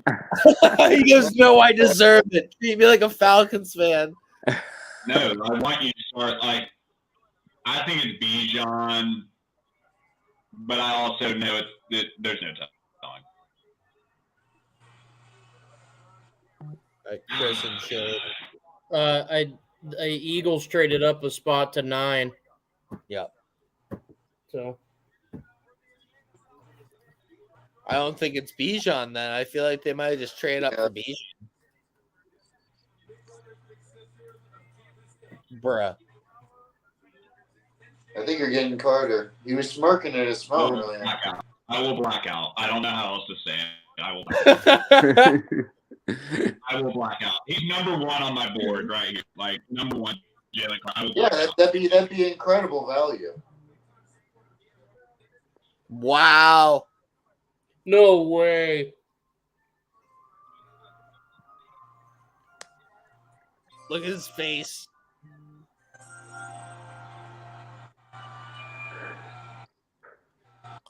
Mine's delayed. Wait, we gotta wait. It's okay. It's okay. It's okay. Oh God, I gotta wait. Okay, I know Big Brothers, Big Sisters. That's great. That's a great cause. That's a great cause. Oh wow! Oh, Bijan. Great cause. I'm really excited. oh wow!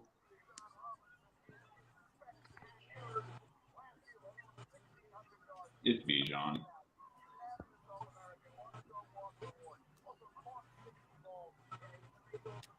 Yeah. Take your deep breaths. Come on. Wow, you're pretty far behind, man. I told you it was Bijan. I told you. You know what? I wanted Carter, but I knew it wasn't happening. I can be excited about that. I wanted Carter, but I cannot cry about that. I can still that. I can handle that. That offense is pretty deadly at this point.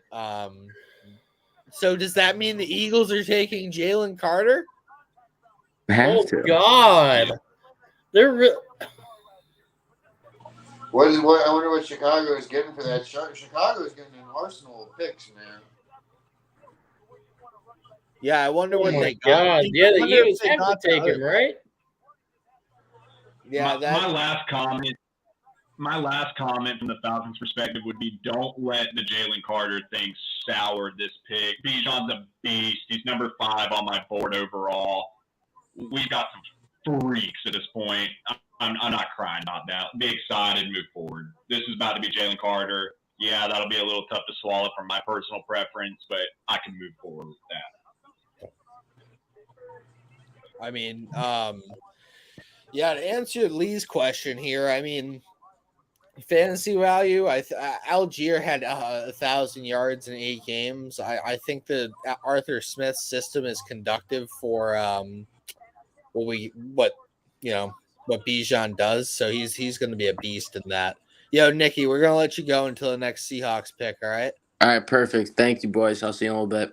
All right. Thanks for coming on, man. Great to No have problem. Gotcha. you. I didn't mean to. I kind of released him a little early. Here we got JC, buddy. The Eagles making moves. How you feeling? Well, I told you we'd move up. You did say you weren't picking at 10. You're picking at 9. What's up? It's gonna be Carter. Gonna reunite with Jordan Davis. Yeah, that is God, that's a scary interior, man. And let's not forget Nakobe Dean.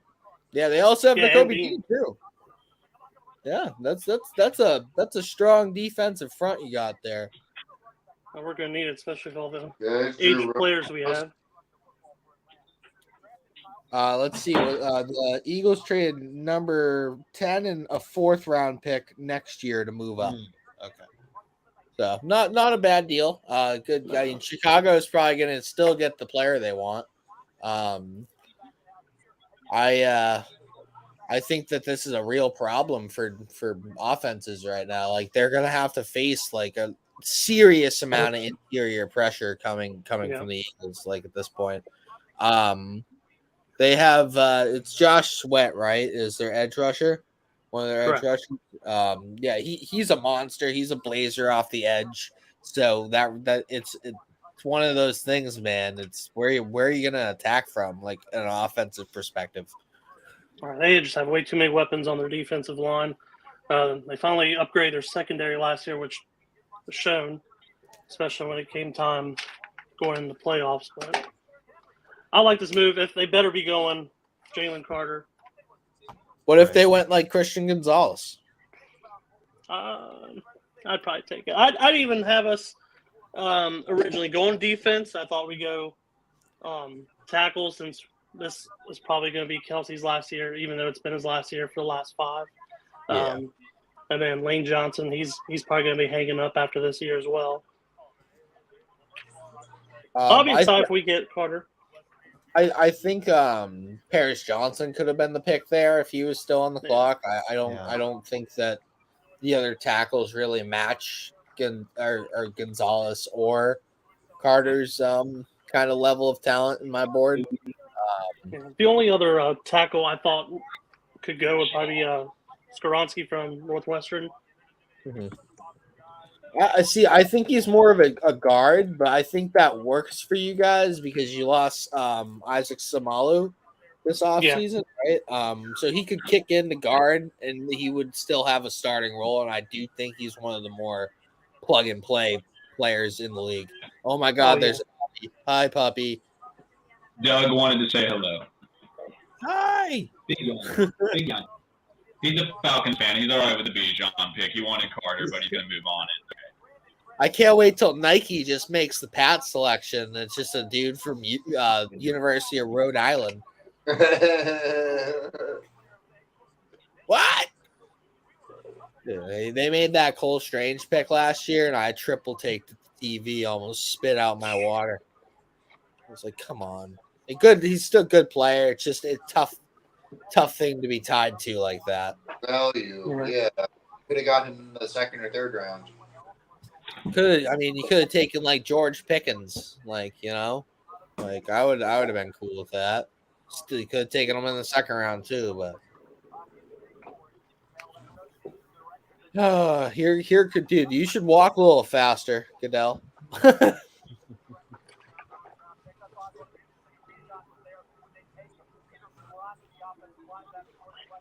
God, man, my TV is so far behind yours. Dude, I'm streaming again. Same. Oh, yo, JC, the Burnt Eds League says their regards with that comment. The defending NSC champion. They get the number 1 player in the board, like in the class. Like, come on. On my board.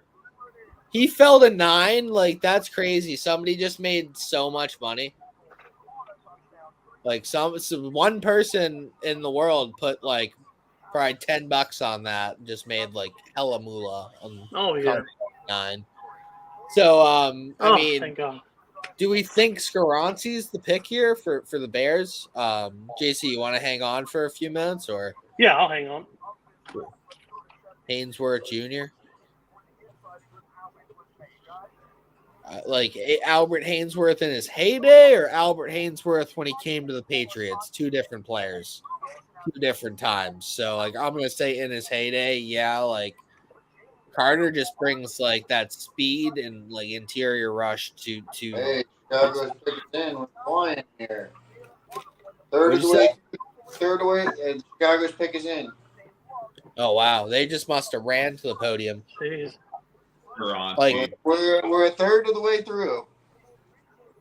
We're making it. I mean, we're an hour and 40 minutes into our stream, so we're getting there. Thank you, everybody who's still listening or watching. So appreciate you guys, or girls, or whoever you are. Appreciate you. Clint, did you go get you your bourbon? Did you go do that? I went and had a conversation with God in the hallway, and had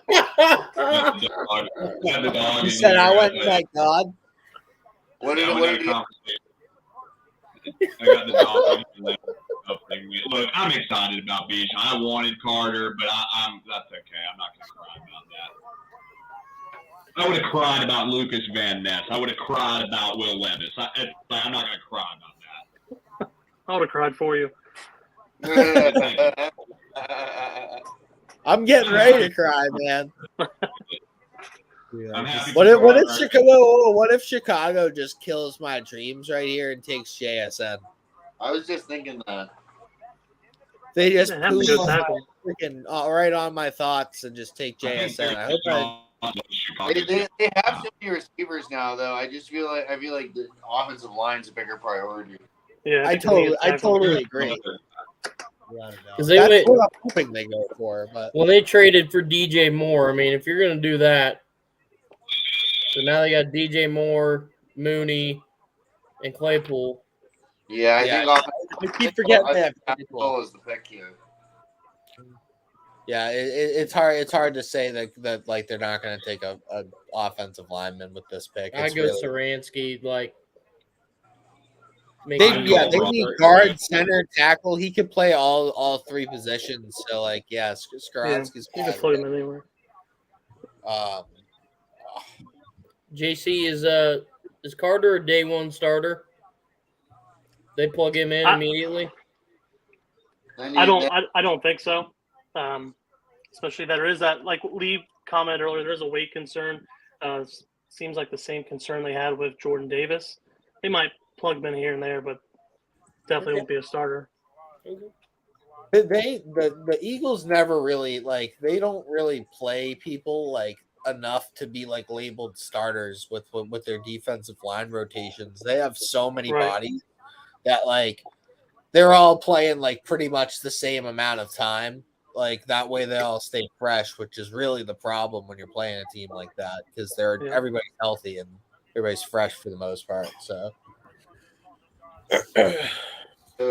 Chicago gets a tackle. Tennessee, do they take Will Levis? I think if he fell to them, they didn't have to move. Chicago ain't taking Will Levis. Chicago ain't taking Will Levis. And you can probably get something decent for Ryan Tannehill. Can you? It's non-trivial. Non-trivial. Well, you gonna move off Malik Willis that quick? Yeah, they have no faith in that man. None. I mean, they brought in what's his face for the pseudo playoff game. Yeah, Josh Dobbs. Josh Dobbs. Yeah, they have no faith. When you're signing Josh Dobbs off the street, you don't have much faith in your backup quarterback. That says a lot. Yeah. It's just so the biggest thing for me with him is I thought he was going to be the next thing, and then once I really thought about it, he played at Liberty. It's who are you really playing against at Liberty? Hugh Freeze was his coach, and Hugh Freeze's quarterbacks are known for being one read quarterbacks, and that just doesn't work in the NFL. Yeah, no, the people are too talented. Well, hey, if y'all just said that you think one read quarterbacks are going to work in the NFL, how do you feel about Hooker tonight? So I think that he can. It's hard to say he can. Open concept, one read. Yeah, that's true. It's hard to say somebody like that can develop more when they're 25. You know what I mean? He's not gonna be drafted somewhere where he's just gonna be a starter. I think he's gonna go in to somewhere where maybe he can compete to be a starter. I think Tampa is the spot. Honestly, Agreed. Wow. Bears did not take who I thought. They went Darnell Wright. No way. You said people would value him higher than most typical people. He fits perfect with them because they want to keep Braxton Jones at left tackle, right, specifically right tackle. That was the perfect team fit for him. that was if you're in his camp, you're throwing high fives around. That was the highest. That was his ceiling, perfect fit, zeroed in on him. It was him or Paris Johnson. He was who's left. Good pick. Yeah, I love the pick. I like Darnell Wright. I think he's a true tackle. Skoronski, like I said, profiles as more of a guard in the NFL. So could be a little early, top 10 pick, but like, hey, you got your guy. Like if that's who you feel like is gonna fit your system, he can get out in space too. He can get out and move in front of field. So he can move. Steve's pick is in. Is it time now? Tennessee. Yeah. Yep. People are starting to move along. Got to be Will Levis. Yeah, they must. So okay, I'm cool. I'm cool with how this is unfolding here. Pick's already in. If it's not, then there's a good chance he drops down to 14. The Patriots could just take him. I don't know. Yeah. Yeah, I think JS at 13. From Washington, I'm trying to trade up to New England's pick. If that's what happens. I think this is the smash pick here, Tennessee and Levis. I mean, maybe Levis has the Aaron Rodgers type fall and Minnesota takes him. I don't know. No, if Tennessee's standing in this pick, it has to be Levis or it has to be Beef. It has to be offensive line particularly. They've either got to go Levis, they got to go Jones, they got to go Skoronski. Anyone but those three, and they need to look in the mirror and splash some cold water. Lee thinks it's 100% Levis here. I mean, I agree. I have a hard time saying something else if they were really in on trading up for Stroud. They don't have to give up those picks. They stay put and they get Levis. Not a terrible value. You're right. They need the pick. Yeah. Oof. No.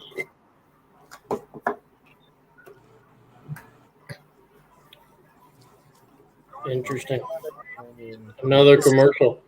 It's been interesting so far. The draft has been exciting. I mean, the first 10 picks, wild stuff was going on. I think the over-under on trades in the first round was 5.5. There were 4 trades made in the first round. I mean, the first 10 picks. Like, I think that number's smashing now. Like, we haven't even hit the teams who don't have a pick in the first round that might want to move up. Yeah.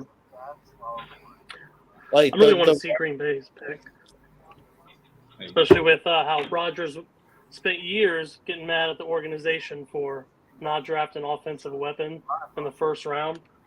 They go defense every time except for his replacement. And then this might be the year they actually draft offensive talent first round. Yeah, I really hope they don't take JSN and crap on my dreams. That would make me sad. I'd rather Bill just say, nah, bro, I'm not doing it. Yeah. And something like, at least I'm like, all right, I don't know. Ugh.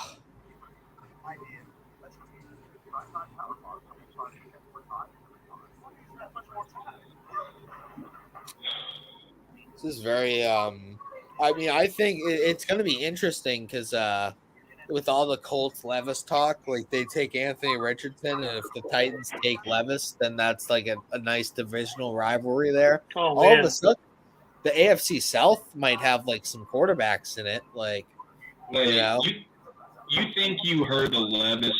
Oh, Levis eats banana peels. Oh, Levis likes mayonnaise in his coffee. Wait till that guy gets a national bill and gets in that market. They start having that.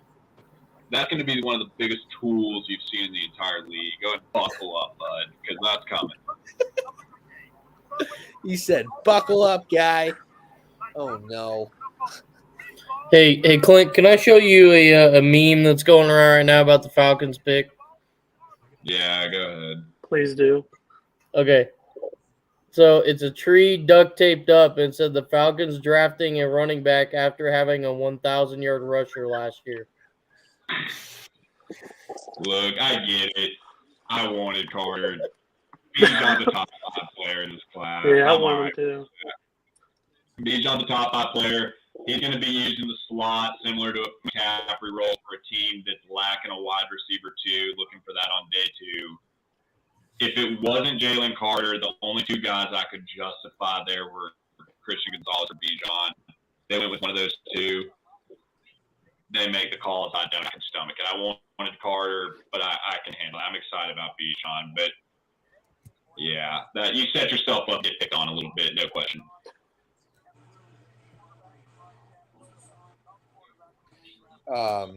What does Tennessee do with Tannehill if they go Levis here?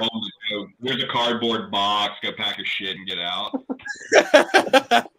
Hit the curb. Someone will take him. Yeah, they extended him last year to the 4-year deal, right? But I'm pretty sure only 2 years was guaranteed, if I'm not mistaken. In the same tone earlier that we said, "Oh, Tampa knows they're going to suck." Tennessee knows that they're building it. I don't see them minding a year of having to clean that a little bit. No. Does Tannehill request a trade out if they go Levis? Who gives a shit if he does? It's like, oh darn, here, like, you want Tannehill, give us $6 and a handshake. You can have him. Like, I don't. Well, who would take him? I don't know. That's my point. I can't really think of anyone who would take him. Tampa. XFL maybe. Yeah, Tampa's just collecting all the like busted quarterbacks, like Infinity Stones. Man. All right, this is interesting. Wow.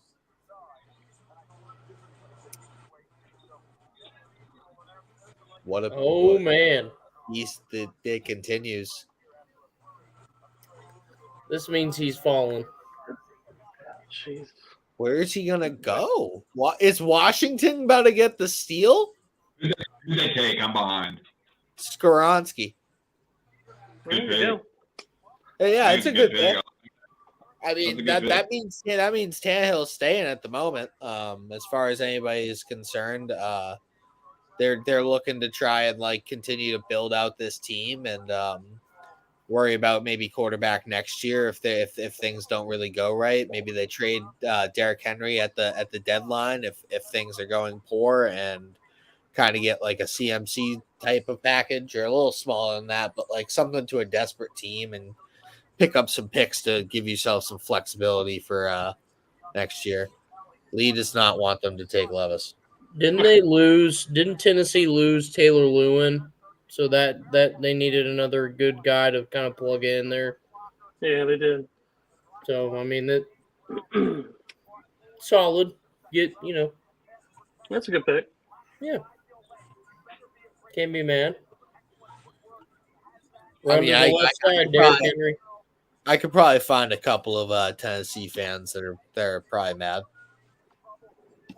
Actually, I don't know. I had a hard time finding Tennessee fans to write as well.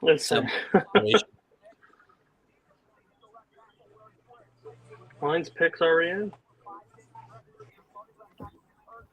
Detroit Will Levis. That'd be crazy. I mean, put him behind Jared Goff. Yeah, smart. They have 5 top 55 picks. You might as well take the kid. You know, at that point you're like, what do I have to lose? I'll be on the clock again in 6 picks, and then again in like 8 picks. There's not much room for error with the Lions.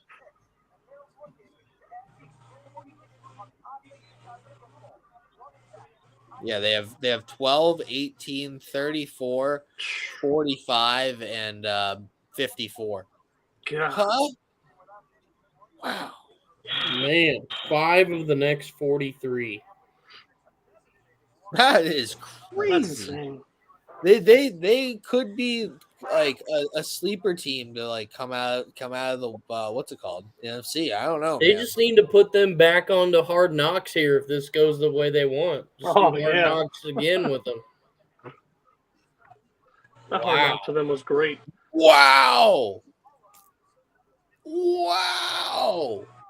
I'm behind. Bruh. Who is it? I'm behind.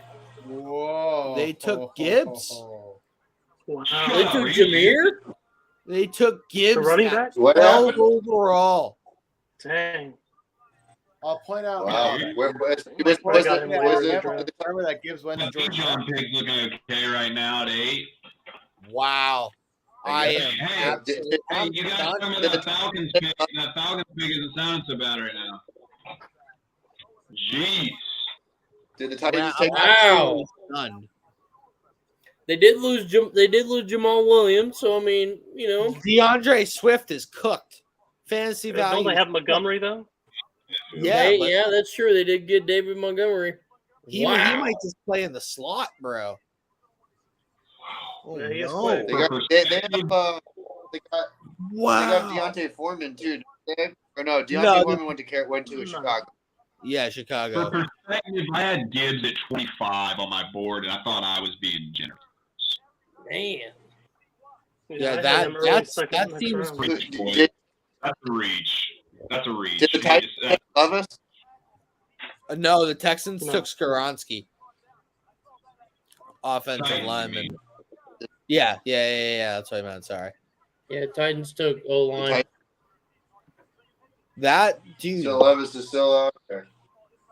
I can't believe they just took a running back. JSN here. Dude, leave me alone. Gonzalez on the board, man. Number 6 on my board. He's easily the best player available. Yeah, I mean, somebody thought I'm not. I would not hate getting Christian Gonzalez right here at the Pats. Imagine Mac Jones's face right now if Levis still on the board. Should be Gonzalez. If at any point now somebody's getting a major value. Yeah, I think Gonzalez in the Patriots system, the way Bill kind of develops cornerbacks, problem. Dirty. Yo, he's my number 1 corner. I had him above Witherspoon. I think that dude might be able to cover Stephon Diggs if we get him. He's a rookie, but in time. I can see that. What about Stephon Diggs? Christian Gonzalez? I think that's a good player to try and put on him. You know, the hips, the fluidity, the ball Good luck. skills, the tools to work with. Gonzalez is one of my favorite players. He is a steal at this point for whoever takes dude. him. He's my cornerback 1, and for him to come to 4, if he falls to 14, I'm gonna be thrilled. You need to be running around the room if New England takes him at 14 because you stole his ass. I'm cool with him or Jay. Like right now, I can't lose unless they pick somebody that isn't wrong. All right, the pick's in for the Packers. Oh man. Oh yeah, there's some. There's some D2 guy.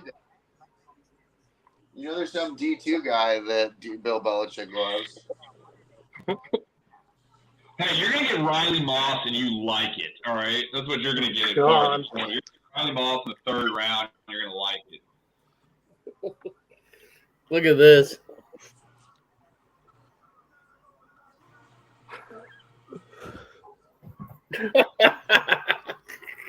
Not wrong.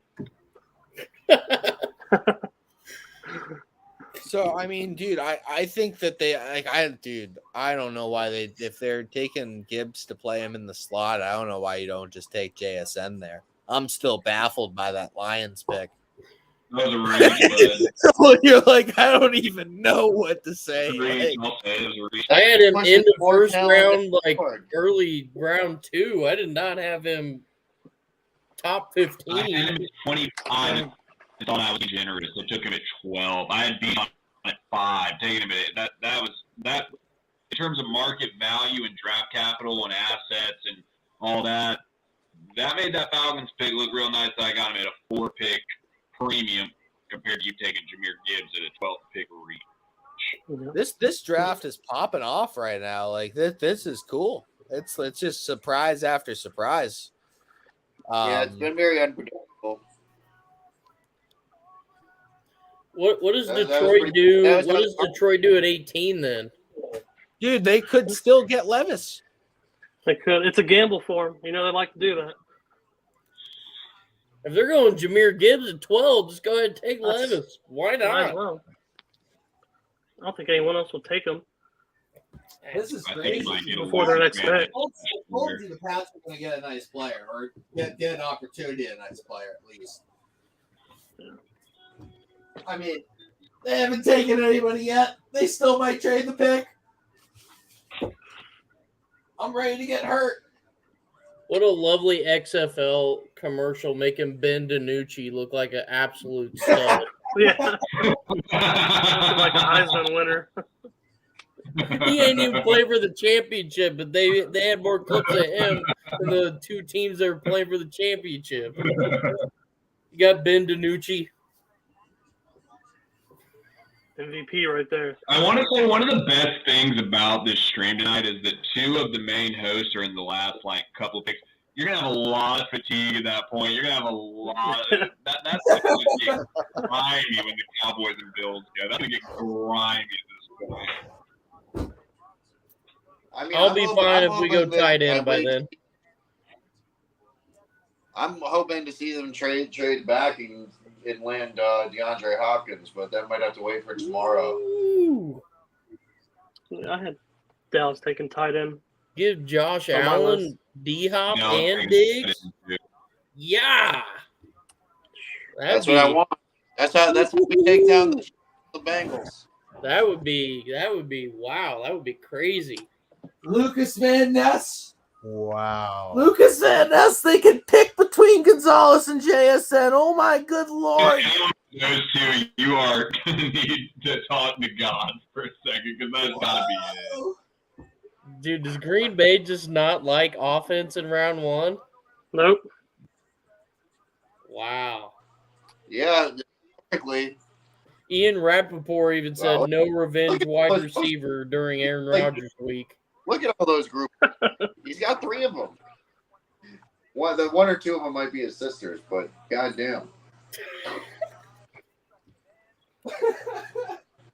It's Iowa, man. It's all fair out there. This dude got on a Jordan fishing jacket? What is that? It's crazy that both JSN and Oh, dear Lord, who let Van Ness wear that outfit? You ought to have your outfit. He's more worried about the fashion. Dude, they're showing hockey highlights of this guy right now because they don't have enough freaking real NFL highlights for Lucas. Great player. I don't know. It's just it's just a little early for me. Don't like really the fit.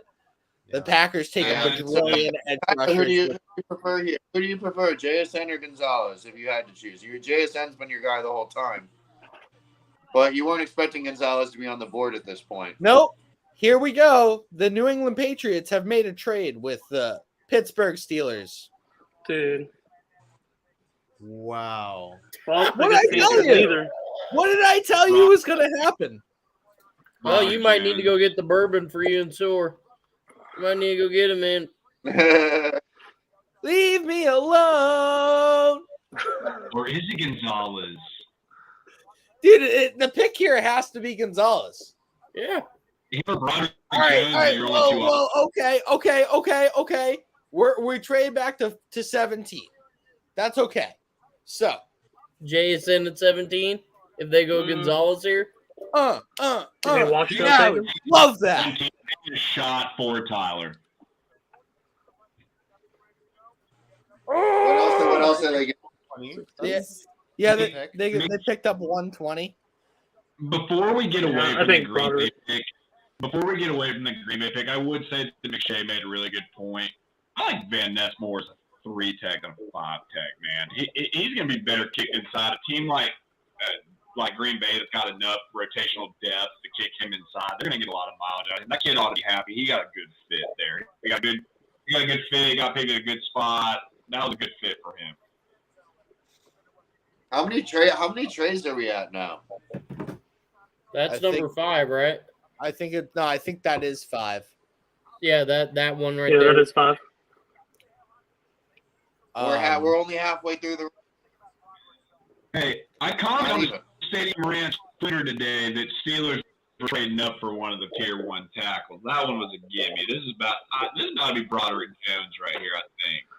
Oh, dude, I'm cool. The board is kind of falling well for us right now.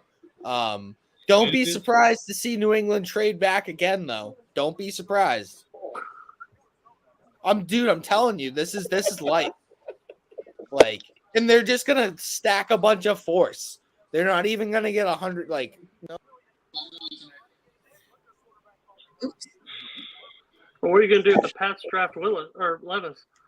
1 second.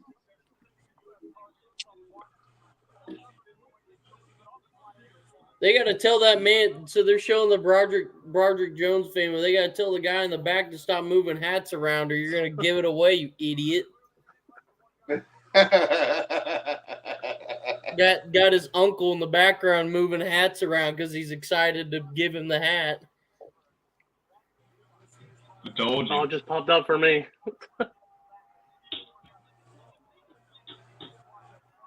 Great pick. I got Broderick on my board. Perfect value. I'm so behind. Garrett, they surprised you a little bit. They had a little switch up, natural for me to be heartbroken, but right. We'll see what happens. Everybody, this is Garrett. He's going to do a little Steelers coverage for us. What do you think the pick's going to be here? I don't know. So it was interesting. I don't know if they're trying to move up to get Joey Porter Jr. That would surprise me. I would think that he would still fall to 17. I don't know if they're going to try to go for a defensive end or a tackle, but I mean, it's clear that it's going to be either Joey Porter or one of those linemen at this point. I think Broderick Jones would be a good pick for them. I mean, they want to run the ball. They want to be like a ground and pound team. So you got to control the line of scrimmage. Steelers are also pretty good at drafting late with cornerbacks and skill position players. They're good at developing them. Yeah. So the selection's about got to be Broderick, right? If you looked at the consensus boards across teams in the league, they're going to have Broderick ahead of Joey Porter Jr. It's Broderick Jones here. Yep, Broderick Jones is the pick. Okay. I like it for him. I think the best way for the Steelers to kind of grow is to build that line out and kind of work with the interior, protect Kenny Pickett, and try and give work. Najee Harris more time to run the ball too. Yeah, how you feel about it, Garrett? Right, I think that's a good pick. I mean, the Steelers hadn't used a first-round pick on a quarterback in 19 years, and before then it was Artie Burns, who turned out to be a bust. And I think all the hype surrounding Joey Porter Jr. was mainly his dad and being a Pittsburgher. But I think they have more important needs on the line, so I'm supportive of that. It'll be interesting to see who they get with the in the second round with the Saints pick. Totally, man. Totally. I think that. I think they're really good position for another great player at 33 too, due to that the Chase Claypool trade. Right. Yeah. I mean, it's essentially still a first rounder right on the outside of that. For sure. Well, we'll see how far Porter falls down though, because I thought he would be at least above the 7. I thought it would be picked before 17. But we'll have to see. He might fall 20, 30 in that range. But we'll stay tuned. I mean, it was definitely worth it to give us 120 to move up and get your guy, in my opinion. Right. What were the specifics of the trade? It was 14 for 17 and 120. That was it. So that's a pretty decent deal for you guys. I would have liked a little bit more value, but hey, the Pats love their they love their fourth round picks. But I would have valued that at a third more rather than a fourth. But yeah, I mean, get another player out of it. It's not a bad trade for either team. Had you guys ever pulled out the draft card, like the table where it has each pick and it's like value? The Jimmy Johnson chart. Yeah. The Johnson chart. I mean, I don't know. I just kind of look at it like if you're gonna get your guy or not, and like if we can still make that move, pick up an extra fourth, maybe we use those fourths to move up into the second or try and move up again. So I like the deal. It's looking like Gonzalez, JSN are still on the board currently. I'm knocking on wood here. No wide receivers have gone yet. So that's kind of crazy. The run's going to start soon. Right. Yeah, it's been shocking, but I mean, you look at the class. I don't think there was any standout in college that you'd think that they would continue that professionally. Some of those good wide receivers were more college players, but yeah, absolutely, bro. You're more than welcome to stay on for a few more minutes. Okay. But we got another guest here. We got Michael on here for the Jets pick. How's it going, guys? Great, man. Good. Yeah. Doing well. We're chugging along here. Really gonna be upset if you guys get Christian Gonzalez here, and we just handed you an absolute lockdown defense to go with Aaron Rodgers. I mean, I'm upset right now, but just because Broderick Jones got stolen from us. I really wanted him, and then now that the Steelers jumped in front, took your pick and took him, I'm a little shook right now. Yeah, I mean, you had to think that there's going to be a tackle run there. It went a little later than we expected, but it did go. So, like, what are your thoughts now? Like, where do you think they should go? I mean, JSN is definitely an option. I know you want him, so I know you don't want Jets to do that to you. And then or Nolan Smith, the edge from Georgia. I think he might be an option too here. Thumbs up to the Nolan Smith pick for you guys. Heavily endorse that. Please do it. Yeah. Will Levis here, maybe? Sit behind Aaron Rodgers. Oh, Hey. no. Yeah. You never know, I guess, right? Cut Zach Wilson, draft Will Levis. Yeah. I was talking about how Washington would want to be trading up for Levis, but they might have him fall all the way there. Incredible if he goes to Washington. I got a particularly boozy friend that might join us for that pick. So it'd be pretty funny to see what's going on there. Pat says Jets offense is stacked. They're gonna grab Meyer or Mayer. Would you go tight end here, Mike? I'm not sure about that. I think I would rather trade back than taking a tight end here. Trade back, acquire more capital, and then readdress the situation. Because I think, in my opinion, I really do think they wanted Jones. I wanted Jones, but now you know they're probably looking at all different avenues to take. For sure. And they're milking the clock right now. So I maybe the two teams earlier that milked the clock, or three, ended up trading the pick. So who knows? Maybe a trade is going to happen. They're on the phone for sure. There are a couple people on the phone. It doesn't look like anybody's like made a decision yet. Actually, wait, I just see two people shaking hands over in the right. They might have their own little side hustle going on over there. I don't know what's going on. Yeah, this is stressful. Yeah, I mean, I'm watching this, and I got the Celtics losing by 3 on the other side. So it's just like, come on, guys. But I mean, with the way the draft board's kind of shaking out, the Pats right now, if they decide to draft a player that like I actually know, should be a good player. Yeah. No, the board felt nice to both of us. It really did work well. Those two running backs going kind of helped along the way. I'm not trying to throw a dig at you, Clint, but just the two running backs going kind of made that. Like what, Bijan? Huh? I missed the comment. I zoned out. Say it again. Excuse me. No, we were saying that the board kind of felt nice for both the Jets and the Patriots, but I was saying that the two running backs going kind of helped that as well. But I wasn't trying to throw a dig. It did. My response to that would be, I think sometimes we have to stop ourselves as a casual NFL fan, armchair GM, cetera, including myself in that. We're sitting here saying, like, for example, I got Gonzalez at 6 on my board. The league obviously doesn't have Gonzalez at 6 on their board. I've got JSN at 10 on my board. League obviously doesn't have JSN at 10 on their board. I think Bijan, for example, is a guy that I had him at 5. I think the rest of the league at least had him at 5. The Gibbs pick, respectfully, that was reach city. There's no way to describe that. That was a freaking reach. I wanted Jalen Carter. I can stomach Bijan there, but it definitely lined up well.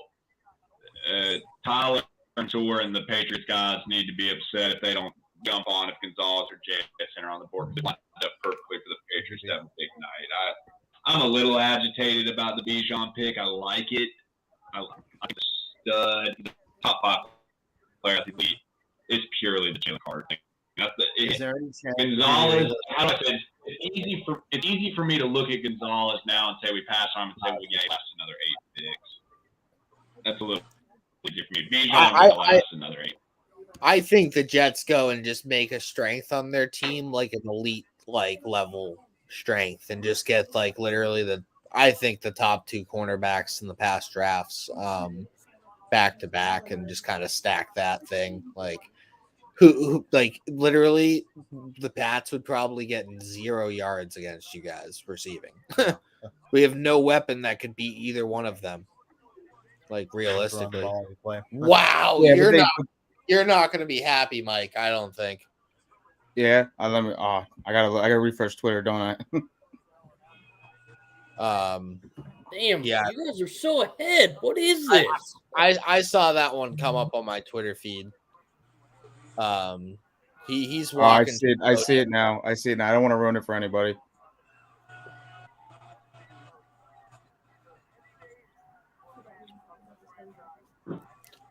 I would add to Mike's comment, Broderick Jones was the guy, man. He was the guy. He was it. That was well done by Pittsburgh, because that was the end of the big run right there. I'm really interested to see what this is. Well, George has been so good on the trenches lately, and Jones was a big reason why Stetson was able to make the leaps that he made in the last couple of years, because he had such solid protection, especially on that side. Yeah. So did you saw the pick though, Mike? I saw the pick. Yeah, they're announcing it right now, but I saw it. Yeah. It's who is it? I haven't seen yet. It's Will McDonald. You're right, Clint. I'm okay with that. Surprises me. I think they're just better defensive players on the board currently. I fully agree. I like that just because it's sticking with the edge. I wouldn't want a corner because like we just drafted Sauce. DJ Reed played great for us last year. I think it was either, and I didn't want a wide receiver either. As much as JSN looks like the real deal, we just retooled our whole wide receiver room. I know we sent out Elijah Moore, but like you got Allen Lazard, you got McCole Hardman, you kept Corey Davis in that trade. That like I really thought that he was going to go to the Packers, but you ended up keeping him, so he's in the room. If they got JSN, it would have been a little crowded. So I'm okay with not doing that, sticking with the edge position because pass rushing has been a problem for the Jets for, I don't know, as long as I can remember. So I'm okay with the pick there. Yeah, Nolan Smith is ranked a little higher, but hopefully the Jets just like McDonald better and they're right on it. You just got to hope that's the case. I feel like they just kind of a lot of people get sucked up into the combine and the testing and the measurements, and I feel like they may have not done that. Just kind of looked more at the tape and like what they put on the field, and yeah, maybe Nolan Smith's more of a product of being on a Georgia defense. You know what I mean? Yeah. Maybe it just that was another surprise. It definitely was. But you're more than welcome to hang on for a couple of minutes. But it was really good to have you on. Of course, yeah. I'll hang for a couple. I guess I could. You guys are picking. Oh, you got Washington, then you. Yeah, I can hang on for a couple minutes, and I'll get off. Word. We're gonna add another dude to the stream, another dedicated guy. Here's Lee Cook, Commanders fan. Here he is. So, dude, how are you feeling, man? You got a lot of comments for us. You're big commenting guy.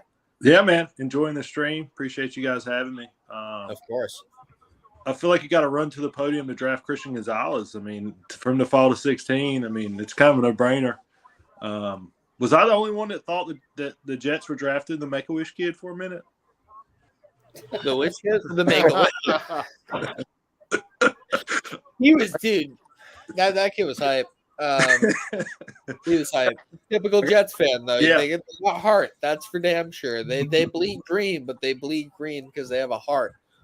Yeah, it was awesome for that kid to get the opportunity. I got distracted. I looked back. I'm like, who the hell is Kyle Stickles and how's he getting drafted? But good for him. Goodell said, Stickles, huh? What? All right, yeah, pick his hand already. It's got to be Gonzalez.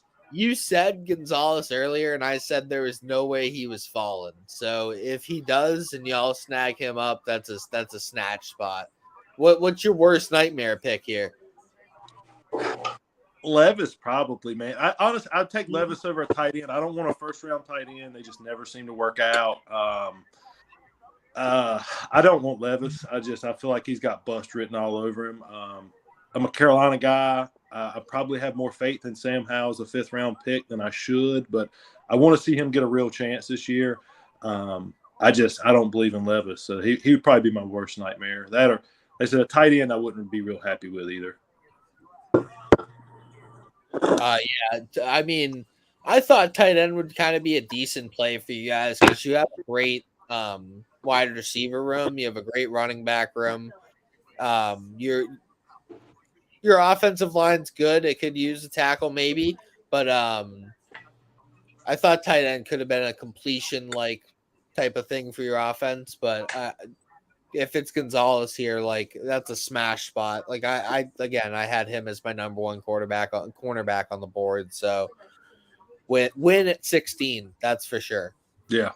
If we go tight, I'd like to see Laporta from Iowa, maybe in the second round. If he would drop second at tight end, we definitely need tight end help. But it just seems like traditionally those first round tight ends they just don't pan out. Normally your best tight ends are second, third round picks for whatever reason historically. Well, it's because tight ends typically take 2.5 years to actually fit into their role and kind of break out into what they're supposed to be in the NFL. It's not a position that typically starts fast. So, it's a really sketchy place to be taking first round talent. I understand the tight ends are first round talent, but they're much better. They're much better suited for like the top of day 2, in my opinion. Like the top 10 picks in the second round, prime area for a tight end. Totally agree with Laporta. I'm a big Darnell Washington fan. I think that guy's an absolute freak. If he falls to 46 and the Pats still have 46, I wouldn't hate it there. Even though I don't really want a tight end, he's kind of a difference maker. If you're a run first team, I don't know that there's a better option at tight end. I don't know that he's a first round.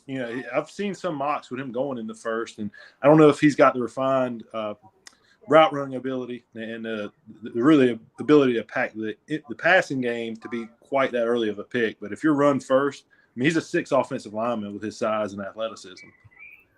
True. Yeah, no, I totally agree there.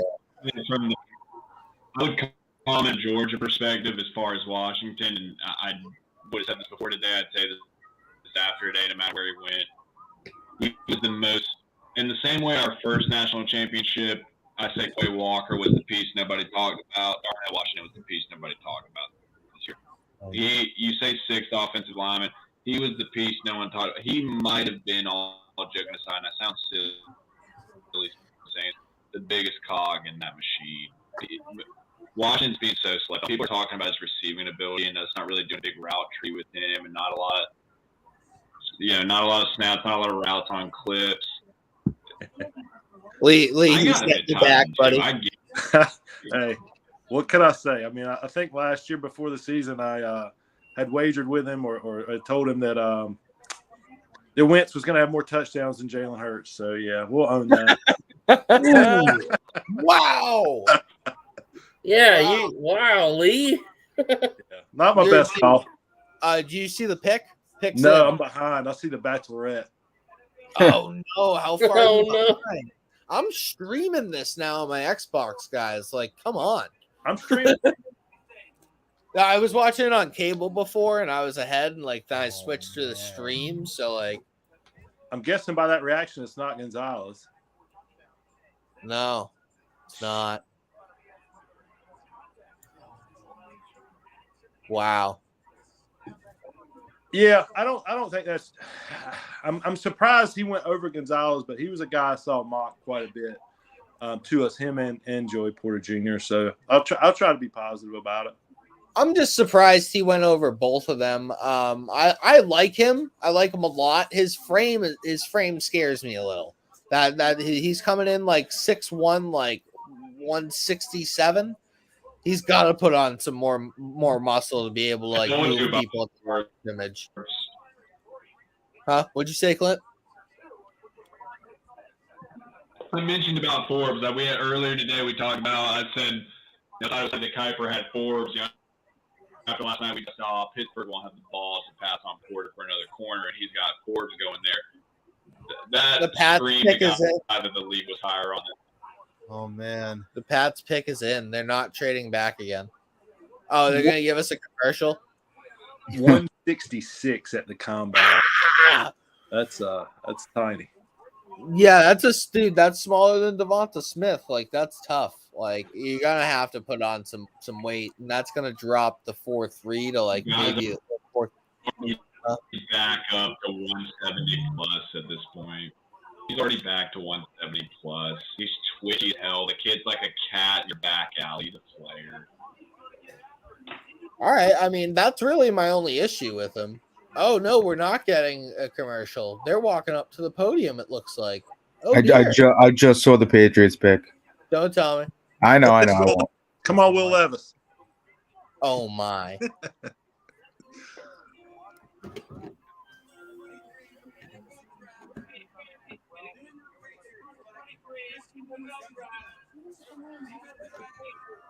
I'm all right with that. All right. Christian Gonzalez is the pick. Mm-hmm. Okay. He's my number one quarterback on the board. Let's let him go. Fantastic pick. That's a great pick. Wow. Great pick. Yeah, you have to be happy with that. I mean, he's going to Belichick, so who better? You're an idiot if you're not. That's a fantastic pick. That's the best value pick of the night. Value. Yeah. Number one cornerback on my board, baby. Same. I have been saying all off season, okay, that they need like height on the secondary. They need size. Their average height of cornerback, I think their tallest cornerback's Jack Jones at 5'10.5". Unacceptable. Gets mossed all the time. Right. So Christian Gonzalez, he's a blanket. He's a ball hawk. He's 6'2". He's elite. He's athletic. Couldn't be happier, honestly. Wow. They actually went and did it. He fell and he did it. Runs a 4.3, 197. That's insane. That's my guy. Yeah. I would love to know the reasoning in the Washington draft room for going Forbes over Gonzalez. Don't be surprised if the Pats trade back up. Don't be surprised. Like if the wide receiver slide keeps happening, don't be surprised to see them trade up with like New Orleans or something. Give them 46 and like have that extra 120 that they can do something with. That's what I'm saying. Wow.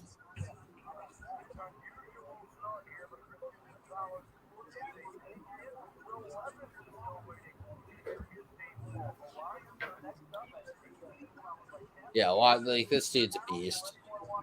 Yeah, Belichick gets a new toy. Just worried. Wow, Will Levis looks defeated. Yeah, dude. I'm unsure now what the Patriots. Tampa Bay. He's got to Bay's spot. He's got to go. Tampa Bay is a spot to me. Like it makes a lot of. He could go there and beat out Baker Mayfield, and then just be like, "Word, I'm rolling with Mike Evans and the guys." Like, and then instead of having to pick Levis at 5, can Seattle get a quarterback in Hendon Hooker at 21? I think that what's it called? I'm happy.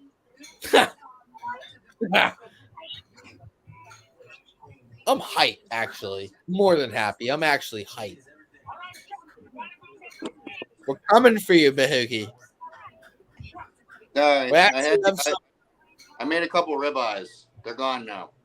That's cool. We got a Christian Gonzalez at 17. That's rad. Who did Washington take? They picked Emmanuel Forbes. Tiny Tim. Yeah, I just they got the same speed. I don't like the hips, like all that, like the way they play. I don't know how you're taking Forbes over Gonzalez there. A good play. It's still going to be a good player, different type of player for me. Just, you know what I mean? Forbes had 6 picks. So JSN board now. Yeah, JSN's still on the board. This is kind of crazy.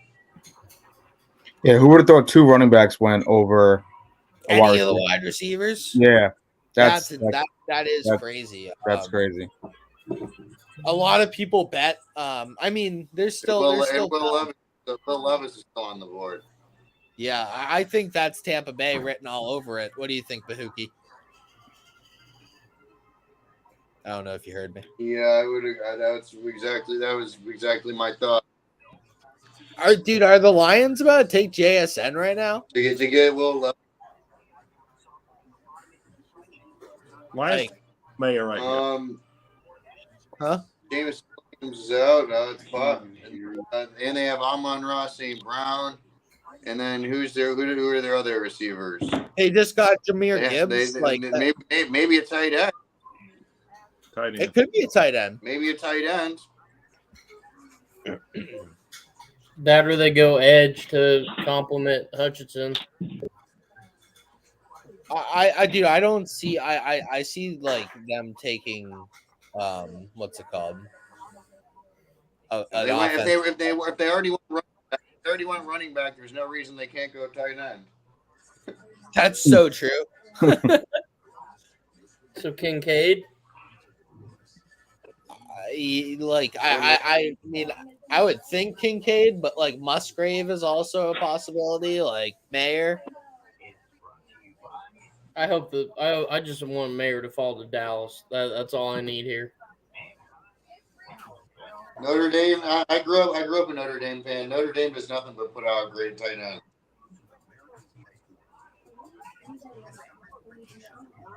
All right, I'm gonna hop off here, guys. Right, I want to stay on for the Patriots pick. Good talking to you, man. Really happy you came on. Yes, thank you for having me, Mike. I appreciate it. Oh, damn it! No, you're good. I was just saying I'll talk to you guys later. All right, peace out, buddy. Later. I've had the quick trigger pull a little bit tonight on some people. Didn't mean it, but yeah, I am hyped about that. What are we feeling here for this Lions pick? Clint, what do you think? Been silent over there since the Falcons. No, I haven't. I think you're delusional if you think they're going tight end here. Why? Yeah, they traded. Why? I don't. Well, did anyone think they were going to Jahmyr Gibbs with their first pick? This is also true. I'm not assuming that people make stupid decisions. Their bigger need is on defense. That much is obvious. Brian Branch right here, maybe. That's a good pick. That's a good pick. Great pick. That was a great pick. 11 on my board at 18. Thank you. Well, Levis hasn't picked up the phone yet because his mom still looks really, really mad. So Woo, he looks red in the face. Woo. he's looking like Lamar on draft night. He's gonna start laying his head down soon and falling asleep. Woo, he looks red in the face. Woo. Whoever is about lit. What is Detroit gonna do here? Yeah, this is just a wild card spot here.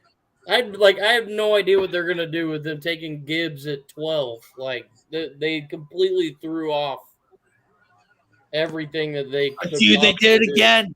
They did it again. What is that pick? I like it, but why? What? What? Oh my You god! got to be kind of tight about that. Okay. Jack Campbell goes in the first round. Bring the linebackers back. Bring them back. What? What a beast. Wow. Somebody just made hella bread off that, too. I don't. Well, they need a defense. It's a lot early for them. But both of their picks were a lot early. Reach. The Lions are the Raiders this year. City. Yeah, like, I don't know Reach what's City, going on with Party the at draft board. Both of those guys could have been available in the second round, possibly. Early day 2. Gibbs really would have made it bring around up 2, the but he would have made it to the 20s. If I'm New England right now, I'm calling Seattle and being like, "Hey, what's up? You want to move that pick for 46 and something else? Like, move up and get JSN." You just took Jack Campbell with JSN, Brian Branch, Nolan Smith, Joey Porter Jr., Deontay Banks. I can go on the board, and you just took Jack Campbell. For perspective, I have Jack at 49 on my board, and I got JSN at 10, Branch at 11, Nolan at 14, Joey Porter Jr. at 17, Banks at 18. That Earlier and tonight, Gibbs 12 and 18 are pathetic. That is a horrible performance by the Lions tonight. honestly, earlier tonight when the Lions made that original trade and traded back, I was like, absolute dub for the Lions. Huge dub. And then they oh man, they dookied in their pants with it. That is, I'm sorry. I like Campbell. People don't even know who that is. I haven't. I like both of those players, and both of them are like my guys. Yeah, it's just not the value you want. Like, no, not at all. Wow, that's horrible. They're easily the losers thus far. No, I've had 2 first-round picks in the top 20, and you're walking out with Jack Campbell and Jameer Gibbs, and you paid premium at least 20 spots apiece. That's for it. Yeah, keep hearing, old man. You failed tonight.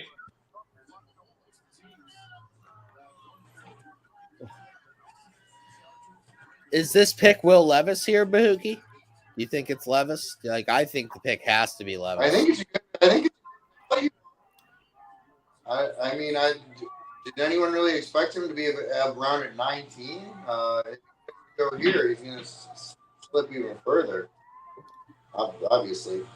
Yeah, I don't go here. I have no idea where he'll drop to day 2 probably, right? Yeah, that's unless somebody trades up. Minnesota could be the spot. Yeah, that would probably be the spot. It's either this, Minnesota, or a trade up right now. I don't see anywhere else that Levis goes.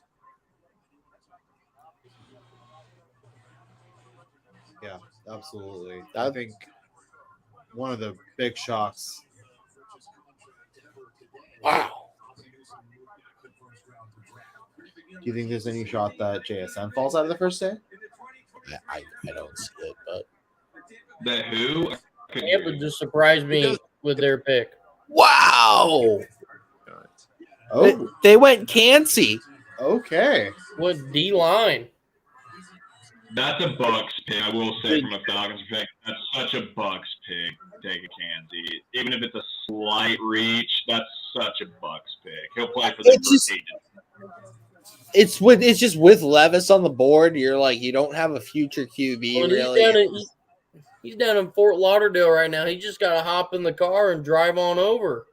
But what did I say earlier about Gonzalez? What did I say about? I can't remember who the other guy was. I said we as consist as a Twitter community, a average NFL fan versus like professionals, the actual teams.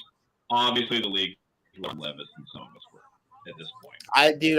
I'm starting to think JSN just falls to the Chiefs, and I hate my life. That's another point. That's another great point as far as the league's lower. That's a great point. The receiver classes, obviously, they're not excited. That's a great point you made about JSN. The Giants have to take JSN at 20. Yeah, that's actually the spot. Have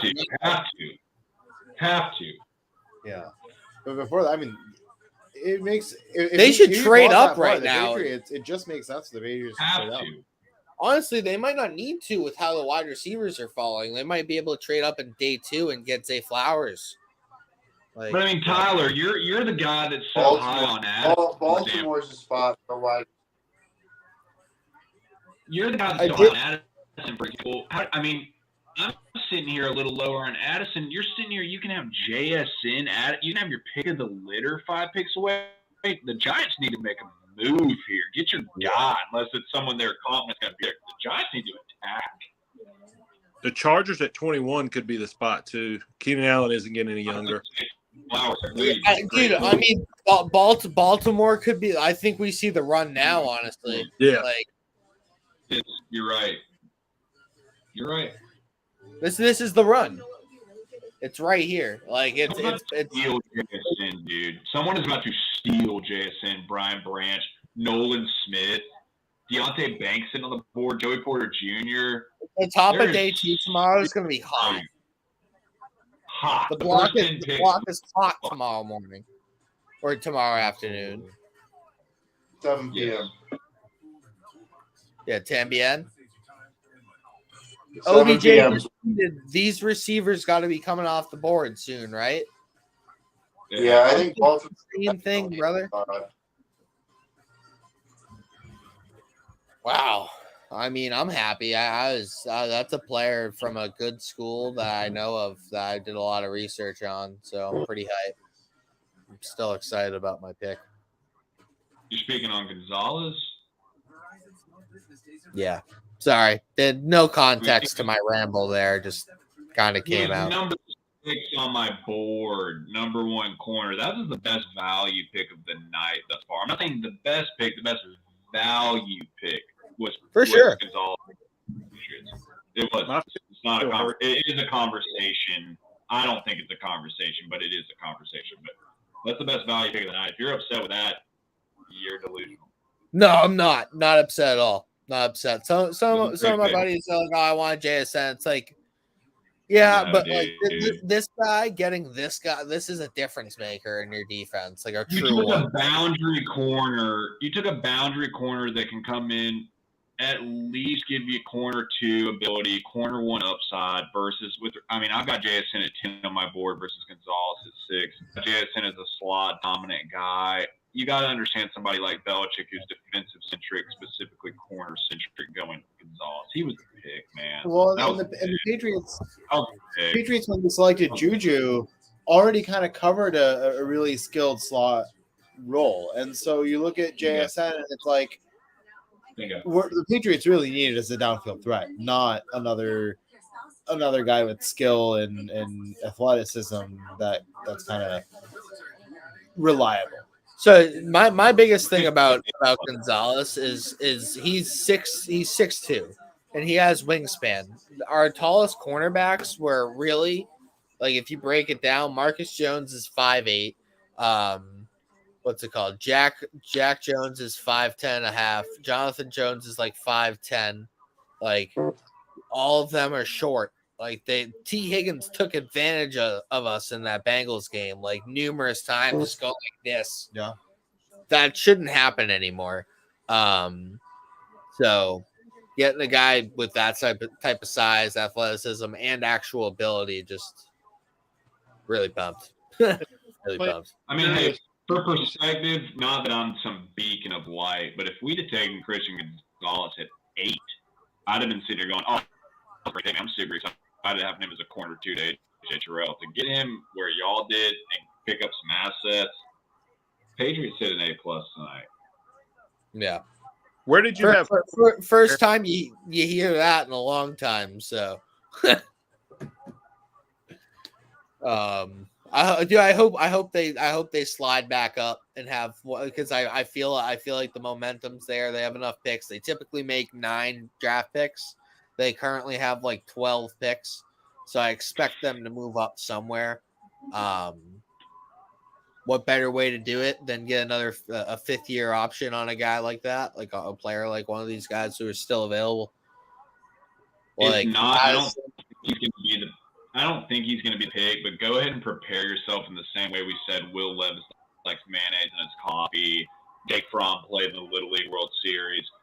If JSN goes to Seattle, go ahead and get ready for the Tyler Lockett comments, because those are coming big time right here. I don't think that's what they're doing, but we're going to hear that one ad nauseum. I think the Seahawks are trying to trade this pick right now because it's down to 41 seconds. The pick's not in. Levis on the phone. This man's redder in the face than a tomato right now. Yeah, he can't even hide it.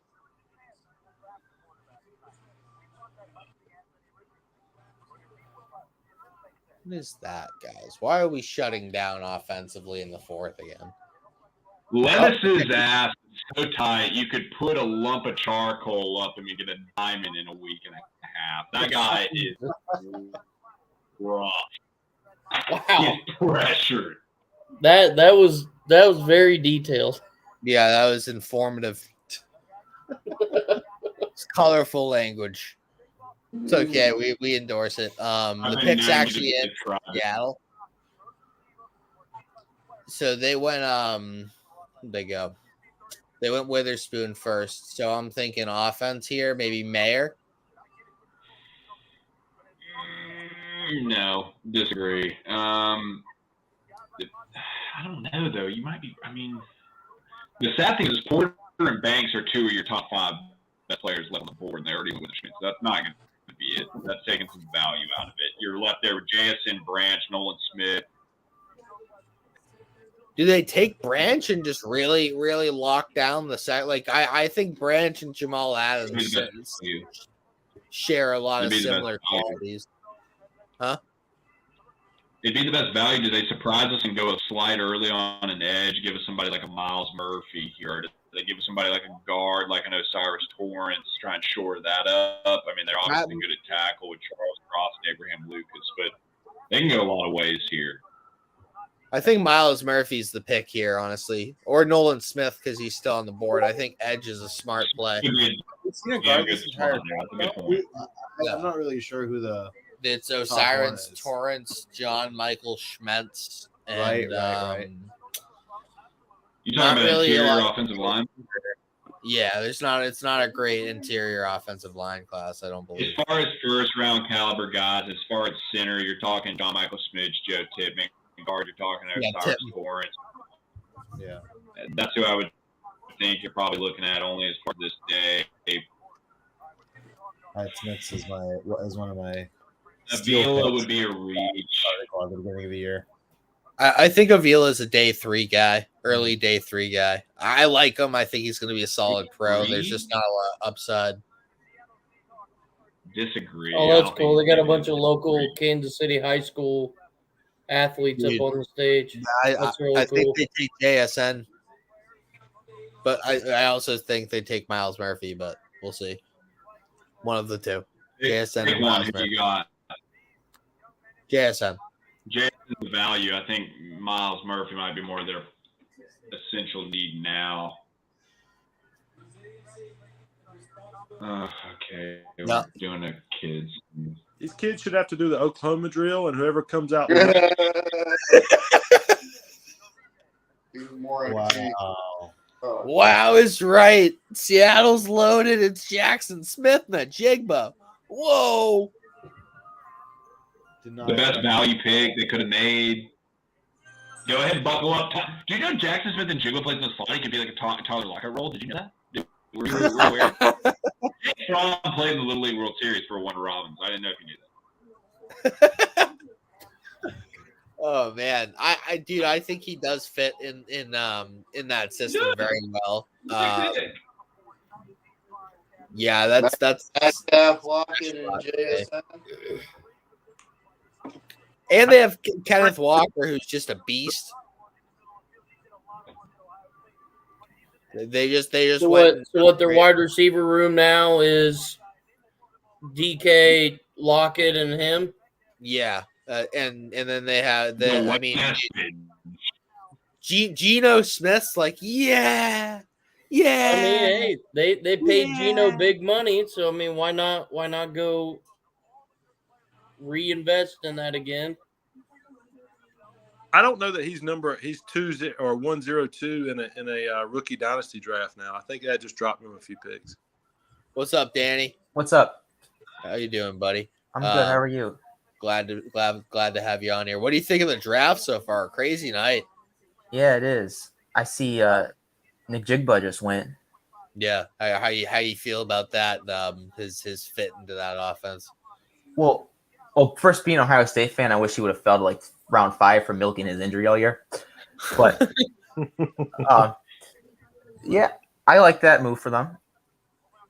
I think it fits. Yeah, he's a good player. So now I think that starts the wide receiver run. To be honest, I think the Chargers could be a spot here for Addison or Flowers. If not, I think Brian Branch would be a huge upgrade for that team. He kind of plays similar to what Derwin James plays. Like they have a similar skill set, but Derwin James has durability issues. You just never can really rely on him to be there. Clint, you look like you want to say something on that. Well, you say that. I agree, but are you not convinced? You got to look schematic. I don't think enough people are mentioning going into this draft that Brian Branch is. A lot of teams are looking at him as a nickel corner versus playing a traditional safety role. To say, he's the same as Derwin James. There's a lot of people that prefer him as an up top safety playing quarters versus being a nickel back and more of the positionless NFL. One reason I'm so high on him is more as we trek toward a positionless NFL. A guy like him has higher value. I think with the Chargers, you got to go Zay Flowers for Addison here. I'm a little higher on Flowers. You got to go weapon, but I'm not going to. I mean, Branch is the highest guy on my board right now. I have him at a win. I mean, we mocked him going to Baltimore, so like that's not a horror. I think that's a great landing spot for him, to be honest. Let's go, Malcolm Brogdon. No, he's waving the bucket off. How? I hate basketball refs. Sorry. They're so dumb.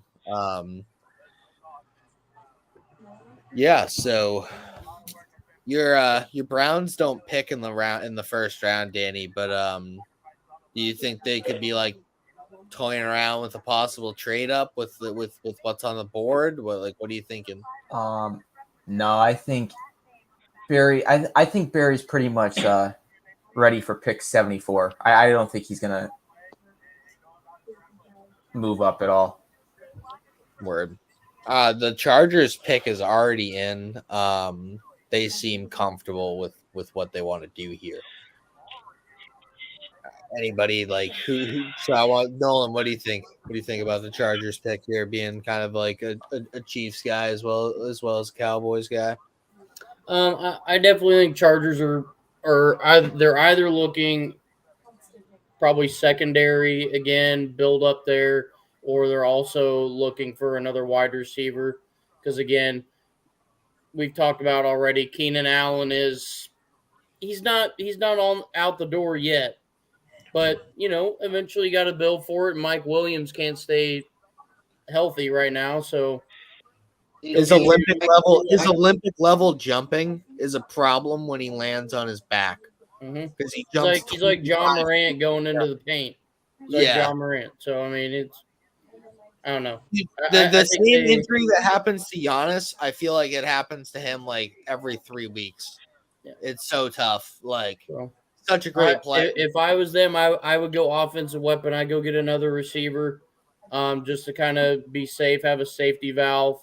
Because I mean they've been pretty confident in their secondary for a bit, and the only reason you would maybe sway that way a little bit more is just because you can never have enough weapons in your secondary with Derwin James already back there, and then they got the guy from the Patriots, JC Jackson. They got JC as well, so I mean they're back building there, but he fell off quite a bit last year.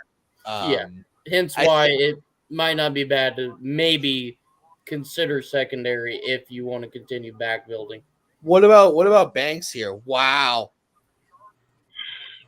I would add to Nolan's point real quick. I think you jump in on the receiver run here for the value. Jump in on the receiver run and go in with the Flowers at receiver 2 versus say taking a Banks and taking corner 5.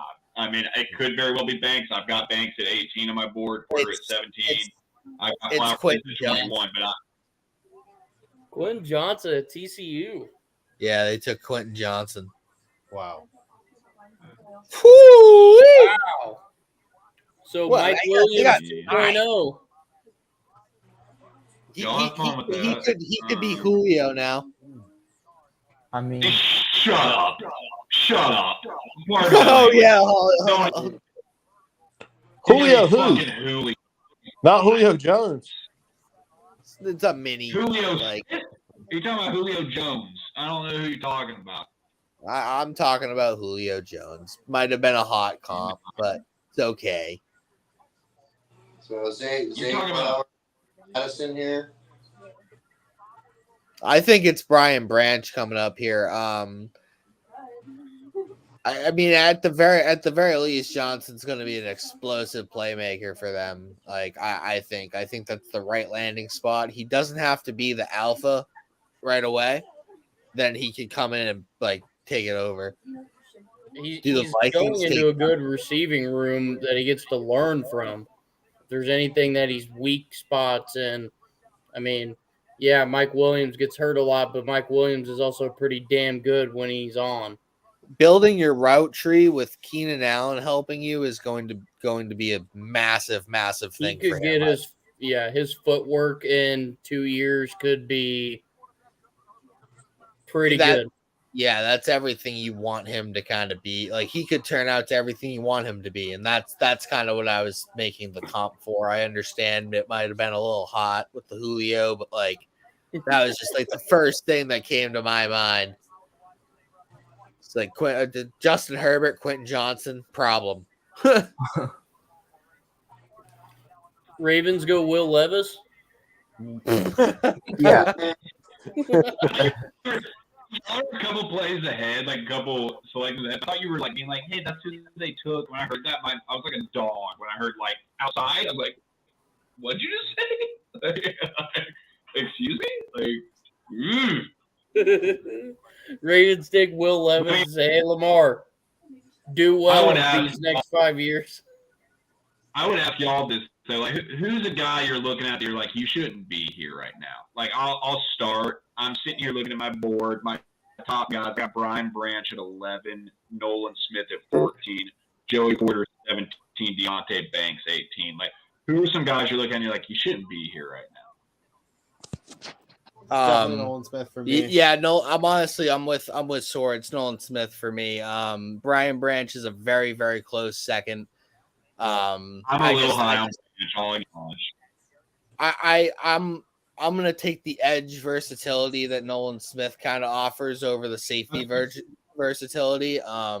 But it's right there. You know what I mean? It's right there. So if they take either one of those players right here, I'd be pretty hype. Or not hype, but I'd understand pretty much.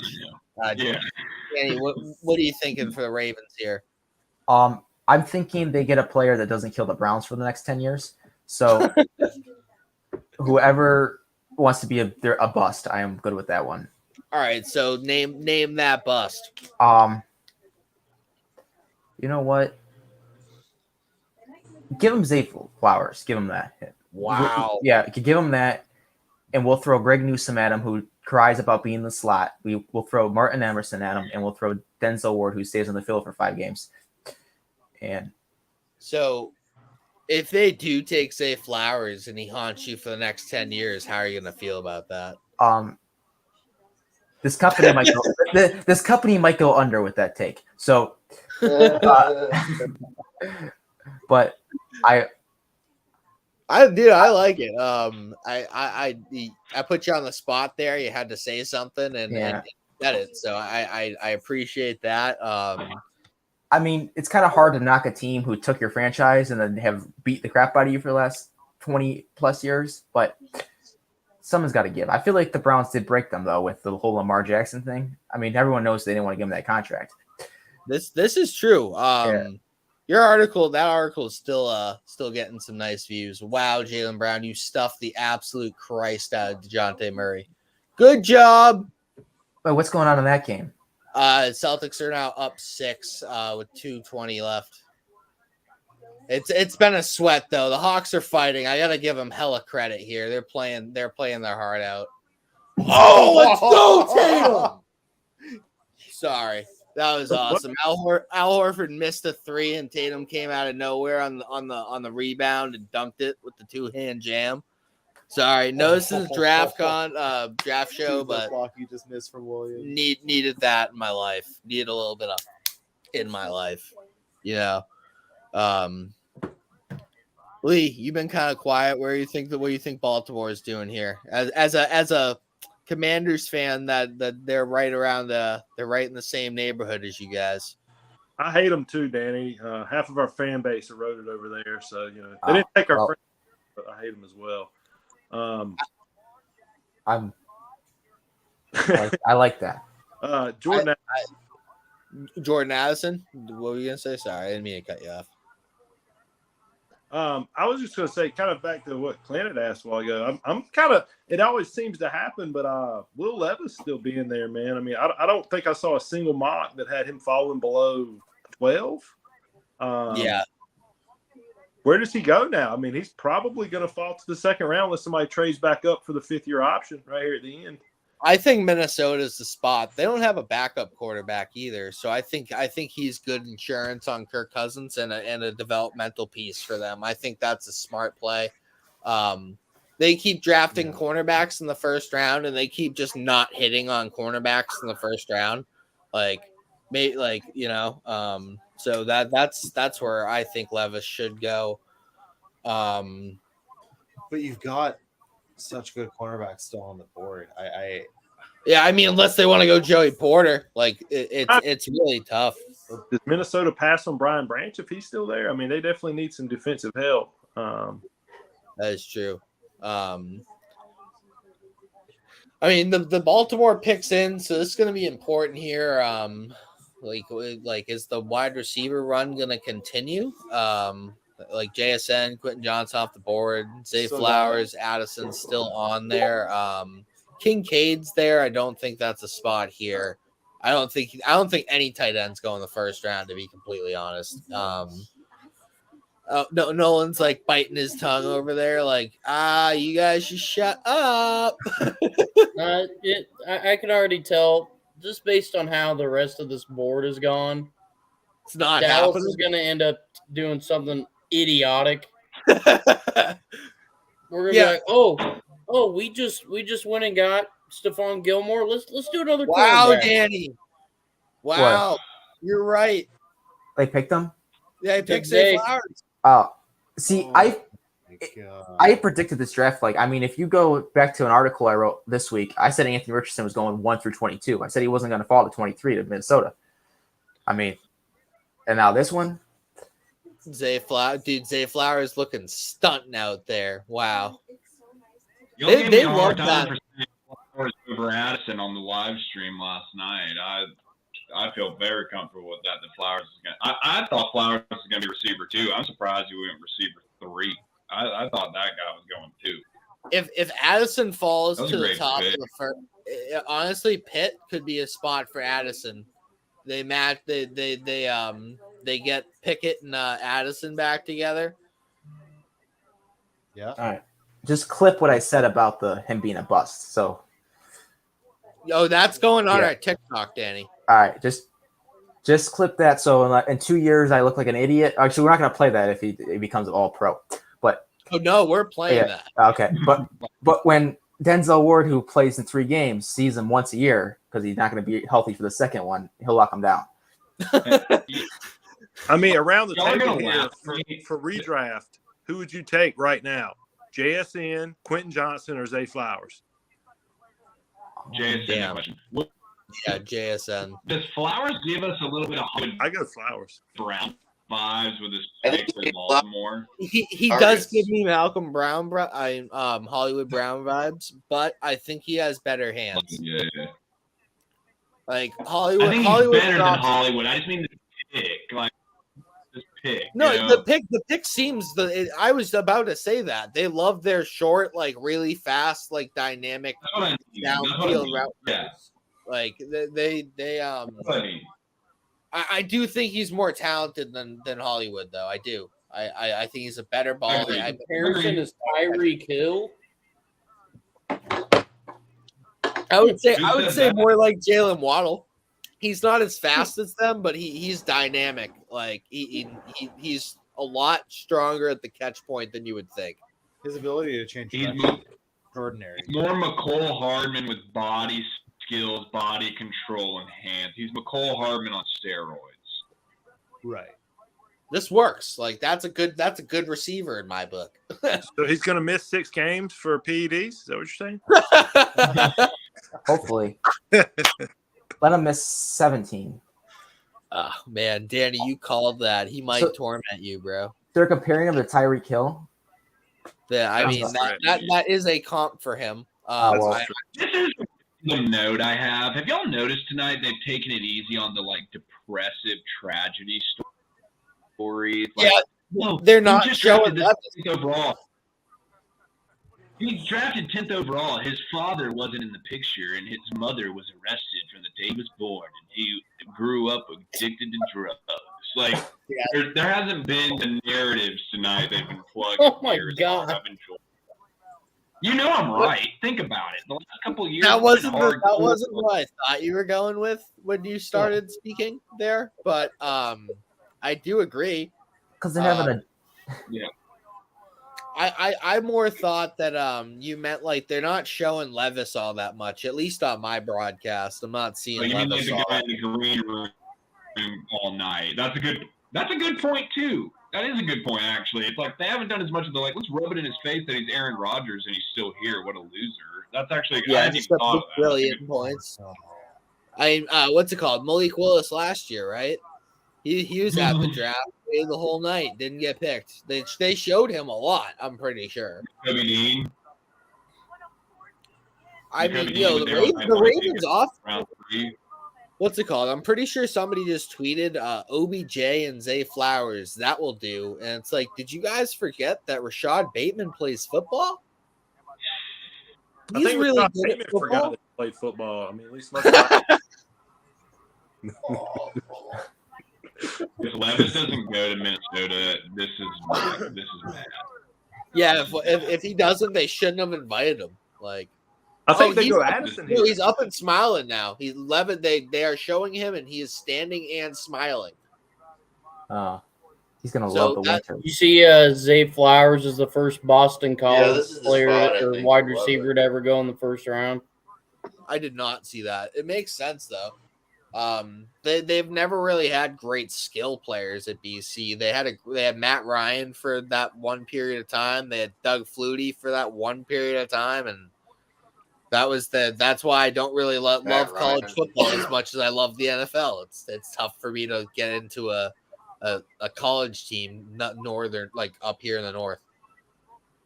Zay Flowers glasses probably cost more than my entire life. Dude, Bijan's suit piece with like his chain and the watch, yeah, that thing's like worth more than my crib. Like, word, you got that before you signed your contract? Man, them NIL deals are crazy. Yeah. That So this statement has to be the Levis spot to me. Like, I think it's a no-brainer currently. This is the only one left that really makes sense. Yeah, unless there's a trade. Hey, stop. Deontay Banks, Joey Porter. Dude, I said while you were I think you were out of the room, but I was like, the Vikings keep trying. They keep trying to take a cornerback in the first round, and they keep trying and they keep trying, and they just keep not having good cornerbacks. So like, is it really the move to use another first on it? Who are you considering in that? Are you counting Lewis C as a defensive back as a safety? Are you counting Dantzler in that? I mean, their ability to like value defensive backs in general, because like I'm forgetting who it was. It was 2018. They took a cornerback high. Well, I mean, he flamed out. 2019, I'm pretty sure they did as well. And then they took Jefferson. They're like, oh, we're taking a skill guy now, and like then it hit. So I don't know. I get what you're saying. It's like Belichick and wide receivers in the first round. It hasn't gone well. So like, let's stick to what we know. It's like the Browns drafting anybody in the first round. Based on that, be the pick, right? I mean, if they stick with what they know, they need to go wide receiver. Brian Branch is going in the next 2 picks. He's either going Minnesota or he's going Jacksonville as a nickel corner. Jacksonville would be a great spot for Branch. I would what's it called? DeJuan Jones could be the pick for Jacksonville as well if they're interested in the tackle. I know it's a little early, but like if they really wanted to lock that down. 6'8", 375. Yeah, he's an absolute freaking machine. Like he's a robotical like bull. His final impression on the world was pretty great. It was some performance he had against Georgia, and really, along with Johnson, just such an iconic duo of tackles. I think honestly, if you didn't have a teammate like Johnson, it's possible that DeJuan Jones' stock would be a little bit higher. Yeah. The picks in. Everybody in is hype. Show Will Levis. Show him. I want to see his face. Really sad. Minnesota has too many defensive holes. I understand Levis has the value, but you got Nolan Smith, Brian Branch, Joe Porter Jr., Deontay Banks, Miles Murphy. I just think they keep falling, dude. Like I don't know. When you allow 382 yards, it's not Levis. You're gonna allow. I think they gotta go defense, man. You need defense. And I say this is a pass fan. I just if Levis isn't the pick here, I don't think he'd be up and smiling around in the back. And they showed just a clip of him. Well, like I feel like he'd be pissed. Y'all are ahead of me. I'm multiple clips behind. Yeah, they stuck to what they know. Well, the run continues. I hope it's Levis. I'm tired of looking at him. I want them to take him and pour a glass of fucking coffee and mayonnaise. Gross. Jordan Addison's the pick. I like it. That's gross. Justin Jefferson, Jordan Addison. Wow. Yeah, that's something. Yeah. KJ Osborne. What does this mean? Oh wow, the Giants just traded up with the Jags, moved up one spot. It looks pick swap, probably like a fourth. I mean, are they that pick sucked. That pick sucked. That pick sucked.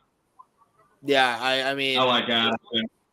You got too many defensive holes and too much depth in this receiver class in day 2 to take Jordan Addison there. When you got Brian Branch, Nolan Smith, Joey Porter Jr., and Deontay Banks on the board. Good luck to you. I think that's a bad pick, but more power to you. Yeah, I mean, I like aspects of it. I thought they did have more pressing needs. Nolan Smith, Brian Branch continue to fall. What are the Giants going to do now? Man, it's fun to live in mediocrity. That's super fun. I mean, y'all have fun with that, Minnesota.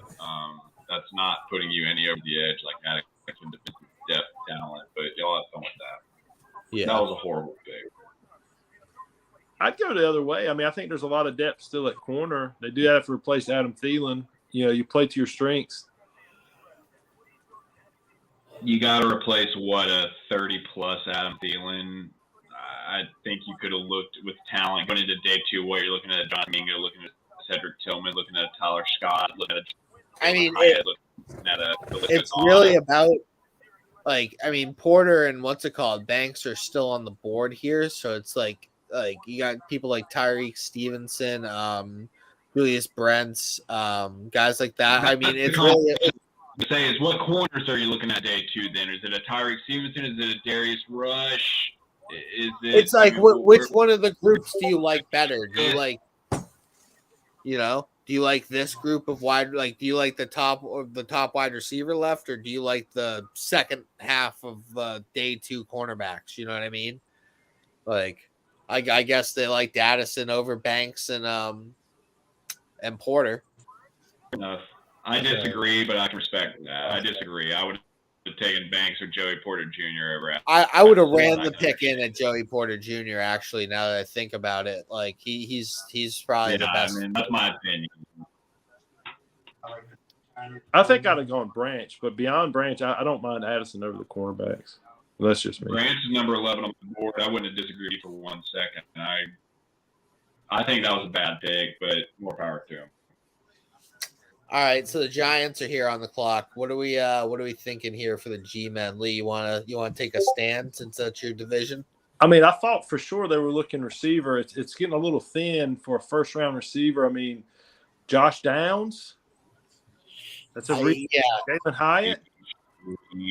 I would not take Hyatt in the first round. That'd be such a Giants pick, though. I don't think Hyatt makes it past Kansas City if he's there at 31. See, that's fine. Now, if they want to reach on Jalen Hyatt, they have Patrick Mahomes, Travis Kelce. Let them do what they want to do. You know what I mean? If it's the Giants, like you're looking for either a premier playmaker on the outside, who I don't think Hyatt. I think Hyatt's just a one-trick pony at the moment. I think he's this deep inside post guy that like runs that post route and just like clears everybody else out. I like Tillman a little bit more day 2 than Hyatt, but again, landing spot matters. KC would be a good one. New York, I think that would be a kind of a force. I could see it on Addison thus far. He would have been a slam dunk for the Giants here. They would run the card with their hair on fire if he hadn't just gone to Minnesota. I thought Addison was he's a great player for anybody's offense who runs on timing, precise route running, and being where you need to be. So Kirk Cousins, it makes sense in the Vikings schematically. I think like that passing game works off rhythm and timing, so like it makes sense there. Again, pressing need. Do agree that the Giants would have been a smash spot for Addison. I think Miles Murphy, Nolan Smith, Brian Branch, all in play here for the Giants. I think they missed out on the receiver play. If you walk out this spot at this point, I don't care what team you are. If you walk out with Brian Branch, Nolan Smith, Joey Porter Jr., or Deontay Banks, you drove out of the lot like you stole that car with a firearm. Any team that takes those 4 stole their ass. About like Gonzalez was stolen by him. Those guys are value picks at this point. I think Addison was the Giants' guy. The board told you otherwise. They need to go for a value here. They need to say somebody said this wasn't our original plan. But we looked at our board. We can't say no to this guy. I'm going to be stuck. If it's not one of those 4 guys, I'm going to need somebody to explain it to me. Tell it to me like I'm real dumb. It looks like Deontay Banks is the pick. I don't have an official yet. I know we said that we weren't gonna do that, but again, we're kind of getting to the end of it here. We're 3 hours and 20 minutes in, so yeah, so we talk about the Deontay Banks if that's the pick. I like it. I think it beefs up an underrated group that played a lot better than they probably should have last year. It actually had some talent to it. Hopefully that their Thibodeau comes back and has a really strong season next year, and like Banks kind of adds a little bit of pressure in the secondary that defense really could pick up steam with a pick like that. They're already perspective. At the front 7, and adding strength to that secondary just really creates a intimidating prospect on that side of the ball. Daniel Jones and continues to evolve as he has, and Saquon. I can't stand Daniel Jones. He looks like Eli Manning. He just like looks exactly like Eli Manning. I'm just like, what's really going on? Really oh, Bahukas. Yo, the Bills are on the clock. The Bills traded up. They traded with Jacksonville. Yeah, Jacksonville. All right, here's your time. I think that Deontay is safe. Yeah. I wanted them to go to offense, but the way the board looks, I could see them going Nolan Smith. Yeah, I was thinking the same thing. Brian Branch would be pretty good value on the Bills. Brian Branch would be gross on the Bills. That's a great fit, and I would hate it.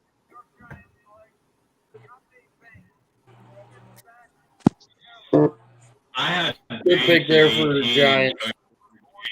17. I'm not convinced I wouldn't have put Banks a spot above. To get Banks at corner 3, Price at 24, that's good work by the Giants. I like that pick going into the next one.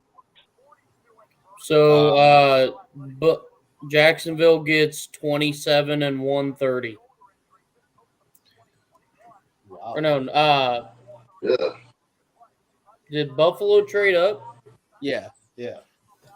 Okay, so Buffalo's a 25, right? Yeah. How do you justify? Jacksonville got 27 and 130. How does Buffalo justify anyone other than Brian Branch, Nolan Smith, Joey Porter Jr., or Osiris Torrance? I don't understand how you justify anyone else in the spots. I think Porter Jr. could be the pick here for them. I can't justify anyone else there. The AFC is so talented at receiver and so deep. You need good corners up to the CB3 level. Yeah, we have Teron Johnson still. He was the guy who had the pick 6 against Lamar in the playoffs 2 years ago, if you don't remember. Right. He's been really good for a long time. But I like Osiris Torrance a lot. I feel like it might be a little early for him. I think interior offensive line is our biggest need. But Nolan Smith, we just lost Tremaine Edmonds. It's kind of a different position.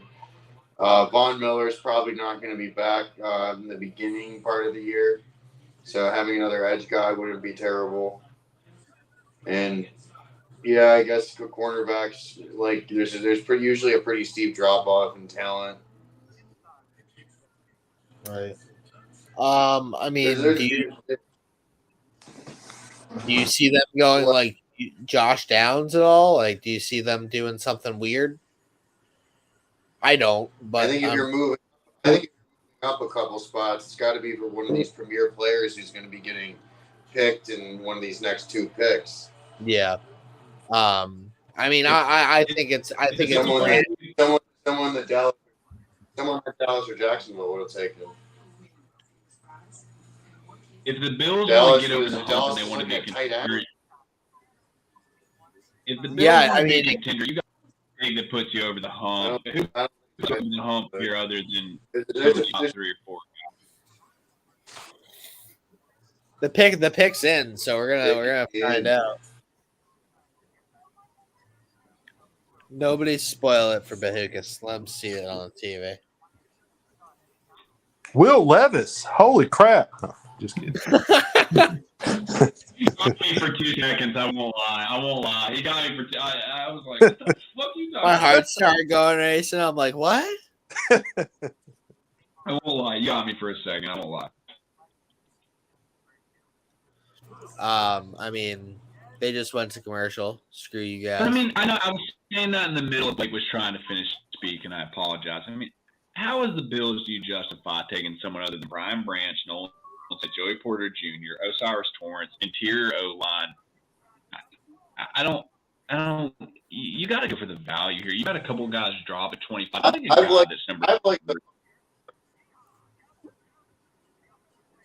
What'd you say, Bahuki? I know. I agree with you. I don't know. I've liked Osiris Torrance a lot this year. I think he's the best interior offensive lineman in the draft. Agree. Wow. Kind of feels like you wouldn't have to move up for but Hey Danny, Lee, we're gonna let you guys go for a little bit. Danny, if you want to hop back on for the Cincy, no, actually, we got somebody for the Cincy pick. So if you want to hop back on for a little bit later, you're more than welcome. But thank you guys for coming on. It's been great having you. Really appreciate your insight, and yeah, have a good night, guys. All right, thanks. Likewise, appreciate it, man. Y'all have a good one. Peace out. All right, we're gonna add. Oh, Shane. Will Levis's mom is smiling. What's up, Shane? How are you? I'm doing good. How y'all doing? Pretty good. Will Levis's mom is smiling because they're on camera because they want to make sure they don't look defeated. They ain't the Bills ain't taking Will Levis here. I know. So you guys are both Cowboys fans, so you guys are gonna have a nice time here. It looks like they'll probably stay here. What do you think, Shane? How are you feeling? Well, my favorite player in the draft, I thought was going to be long gone. Joey Porter Jr. is somehow still available for 26. The player I thought was either going to be Will McDonald because he was a Dan Quinn favorite, or potentially an offensive lineman like Darnell Wright. I don't really buy the tight end smokescreen just because like they've been tied to too many tight ends. And also, if you look at the Cowboys draft history, they've gone with a top 100 pick with a tight end twice in the last 15 years. Their sweet spot for tight ends is the 4th and 6th rounds, respectively. That's where they've had the most success. So I don't really buy the tight end in round 1 talk. If they take one, I'll be surprised. I mean, depending on who it is, like I'll give an honest analysis. I just don't really see them valuing the tight end position so well, just because that's the position that takes so long to develop, and they have a team ready to win now. I love that. I do like your take there about being tied to too many tight ends. It seems like a Bill Belichick type thing. It's like Jerry Jones goes left when everybody says he should go right. That seems like that sort of management style. The Bills are on the clock here. Hey, it's Bill Dolphins. I would say to Shane, it's not your fault that the Jets reached out of their minds on Will McDonald. It's not your fault. That was a reach city. Hey, the board is subjected to the staff. How do you feel about that, Blake? I don't know. I'm very, very neutral on the Dalton Kincaid to Buffalo here. So that's interesting if you don't mind, just because like Dalton Kincaid was my tight end 4 in my personal rankings, because I think he's the best in terms of like as a downfield threat and the receiving options among the tight ends. I think he lacks a lot of stuff as a blocker, but he fits a lot more in the traditional mold as a wide tight end. You can split out wide in the slot, use as a deep threat, even use as like a sub package Z receiver if you want to go two receivers left with a single guy out to the right. He did that a lot at Utah. His best blocking has been on pull blocks and on lead zones to the outside, where he basically gets linebackers and pulling safeties. I like the pick in terms of skill, but they have a guy with like Dawson Knox, who's one of the best tight ends in the game. So this might be more like a schematic gadget tight end rather than like a straight up starter right away, at least. I liked again what you said there about the outside zone blocking. I think that's something that the Bills employ a lot with Josh Allen running to the outside, trying to get to that edge. When he does that out in space, it gives him a blocker that's a little bit more mobile, and like you said, he can also play the like the Y. He can play outside. He can do other things. Probably going to be a problematic thing for the Patriots. They have issues covering the Bills tight ends. Always have been. Even going back to Charles Clay, like that dude used to tear us up. Tight end coverage in general has been an issue. I mean, the best tight ends that the Patriots played did gash them a little bit. Mark Andrews being the most notable example. Yes, but I think hopefully they've adding some size to their coverage should definitely be helpful, as they did in this first round with Gonzalez. But I think even then, it's still gonna. I'm surprised. Too much better. I was gonna say I'm surprised Nolan Smith is still available. I know the Cowboys like him a lot, but I expect him to be gone to the Eagles actually at 10. That just seemed like a logical fit because he plays that stand up 2-point stance, the hand of the dirt 3-point stance where you have a 3 or 4 man front. It's got to be either like a size thing because he's kind of light. He's about the same size as Will McDonald, 6'4", 230, 235. Yeah, he's more that twitchy edge. Yeah, I think some teams might view him more as like a standard inside linebacker who can rush the passer. But he's just such a good pass rusher that that'd be kind of a dumb way to think. There's got to be like a medical thing or some sort of like thing that's like like an illegal run that's gonna be brought to light, kind of like a Lil Collins a few years ago. And maybe people just think that he got too much of that Georgia shine. I don't know. Maybe they're not trusting the combine measurements. Those are the only things that I could really think of for Nolan Smith's fall here. Like Okay, so speaking on Nolan's fall from the Georgia perspective, I'm quite high. I mean, some people say no. I think he go as high as 8 with Atlanta. He didn't really fit our mold with what Nielsen wanted. Nolan got a little bit of the hype as a workout warrior, obviously with the combine. If you were to look at the tape and you were to follow him in the last couple of years of Georgia, he's going to get marked up a little bit, leadership quality. He's going to get marked up a little bit for the. No, I'm a little concerned here. I'm a little concerned here as far as the Cowboys go because usually with about 5 minutes to go, they've already made their pick. That's their first round. They usually have consensus. All their top 3 guys they wanted that thought would be there are all gone. Right now, McCarthy is kind of like talking to. It looks like Will McClay. They're a GM without being a GM, and they're already 2 minutes away from the pick needed to be in. So there might be like a huge disagreement on what they need to go. I know McCarthy wants an offensive guy. Dan Quinn wants a defensive guy. What the 2 areas they need the most, and it's for anyone on the outside, it's obvious. They need a starting left guard. They have no hole in left guard, and they need depth on the defensive line because they have 2 defensive tackles that I can guarantee will make the roster. Everyone else is up in the air. But I still don't buy the tight. There's no way they go tight. And I know Michael Mayer is a popular name to go there. I don't see it. I hope it's Joey Porter Jr. or Nolan Smith. If it's Michael Mayer, I get it, and I can still analyze it. It's just it wouldn't make sense for what they like to do. I just saw a tweet here that it just goes, there's not a lot of smiles in the Dallas war room right now. No, they're not. There's no they're all like looking at each other like, what do we do now? Because Dan Quinn's guy was Will McDonald, and Mike McCarthy's guy was Dalton Kincaid. I got a buddy of mine that works for the Cowboys. Asked him like, hey, who's tight end the highest on? And he told me Kincaid was their number 1 tight end. He's gone now. All right. People are laughing. People are clapping. Picks in.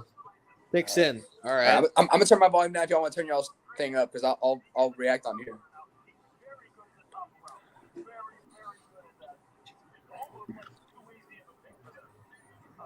You're trying to listen to it through ours, correct? I'm gonna listen through y'all's. Yeah, I turned my TV down. Hey, don't say it. Yeah, if you get a tweet, don't say it. I got my Twitter turned off. Cool.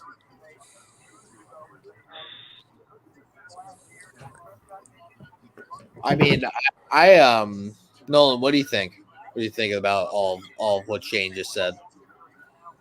Shane's spot on. I mean, I told you guys I would love a tight end pick just because that's, a need we need. It's something we need, but I love a defensive line pick too. With Nolan Smith being out there, it kind of feels like a CD Lamb situation for me, where it's like, wow, he's there, He go shouldn't have get been him, and don't waste a pick because you're like, oh well, we need a tight end.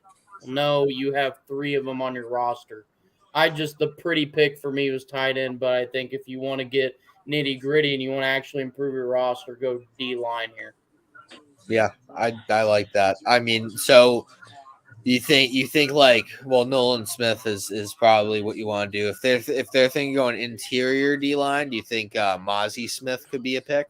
Mozzie Smith would make a lot of sense. I'm a big fan of Keanu Benton out of Wisconsin. Yeah. I'm sorry, I was watching something else. Okay, sorry. Yeah.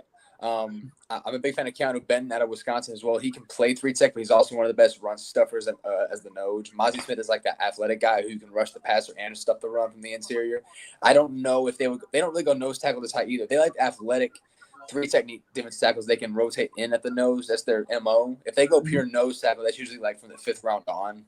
And this is based on trends. It's just based on the trends I know. Their history and everything. Yeah, I get you. Right. I wouldn't be opposed to it. I just think that, like Nolan said, Nolan Smith, Nolan and Nolan, he is like a CD Lamb situation. Oh. The pick's in. Oh, fuck. Oh God, bro. Whoa. Okay. They did. Okay, so shut up. I didn't see that coming, but Mozzie Smith, like, that's a hell of a player. I just didn't think that. Did I just do that? Wasn't expecting superior defense. So my reasoning for that, he's one of my players that was kind of sitting there on like the early day 2, maybe day 1 type of deal here. If you want beef, like he's got beef. Like that dude's got beef for days. He's insane. He's fast hands, fast legs. He's a quick mover. He gets in tight spaces and then explodes out quickly. I thought he was gonna be gone. I thought he was gonna be gone before the Cowboys got to him. I think that is a great pick for them. He has potential to be like. I mean, I don't want to say like Aaron Donald. So let's say like DeForest Buckner. Let's say like DeForest Buckner, like something along those lines. Maybe I don't think he's Jeffrey Simmons, but like maybe that type of mold, like could be that player. If Jalen Carter wasn't in this draft, he might be the best pure defensive tackle in this draft because he might be the best combination of pass rush and run stuff from the inside. They have Jonathan Hankins on a 1-year deal as their nose, but he wasn't a full-time starter. He was a rotational starter, especially when he was starting stuff in the run. Right now, they're starting 3 technique as Osa Digizua, who's been a really, really good pass rush for them on the inside, but has struggles against the run. They wanted a guy who didn't have to rotate so much because they have rotational guys in the interior. They wanted a guy who's a well-rounded run stuffing and pass rushing defensive tackle. Mozzie Smith has started games with that nose and at 3-tech, and he's even played some 5-tech edge when they run a 3-man front. So he's very versatile in that front. Dan Quinn loves versatile defensive linemen. I really enjoy that pick. Honestly, it should help DeMarcus Lawrence get some pressure on the pass rush. Like you said, you can move him to D end. Occasionally fits well with the way they rotate their D tackles in there. Now that the Jaguars are on the clock, I think that Nolan Smith is like, again, I was saying Miles Murphy of the Jags at 20 what were they, 25 or 24, whatever pick they're at. Nolan Smith, Brian Branch is another one. Like Brian Branch. What? You're going to get Brian Branch and a nickel corner. He's the highest on the board. Are you guessing? Or it's not Brian Branch? Well, with Nolan Smith, they give them insurance in case they can't re-sign Josh Allen. Plus, they did draft Trayvon Walker last year, who's played a lot better as a pure defensive end rather than as a stand-in edge. Nolan Smith would give them someone more standing edge across from Josh Allen. So they might do that. They do need corners, just like they need secondary in general. But Branch has been your guy. Nolan Smith's been my guy. So like one of our guys, I feel like goes here. So I think honestly the one that doesn't go here might go to Cincy next. Like, I'm also surprised that Joey. I said before we started the stream that my favorite stand of the picks tonight was the last 5 to 6 picks. I'm really excited to see how this goes. It's funny. I thought I was slick. Jameer Gibbs was going to go in these last couple of picks. Detroit laughed in my face. I said I thought Adebawore was looking at these last couple picks. I said I thought Keon White was looking at these last couple picks. I thought Brian Branch could be looking at these last couple picks there. I didn't think Nolan Smith would be there.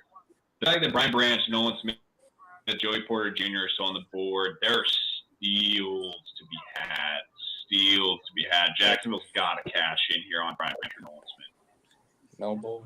What do we think of the pick Noble? Is that you, Nolan? I mean, yeah, we need it. He does not seem too thrilled about the Mozzie Smith pick. I didn't mean to speak that into existence. I said it right, and then it came up on the Twitter, and that's why I went like this. And I had to play it off after that. I know he's great, and I think he's going to fit in well. I really do. It's not necessarily that. I just know we like to do the best available pick most of the time, and I thought that was Nolan Smith. But I mean, we've seen something on tape with Mozzie, and we needed some muscle in the trenches down the middle, and he's gonna do that. I think he could learn a lot from Osa Odighizuwa. I really do. And I think he could learn a lot from Hankins. Just kind of depends how we can incorporate him in there.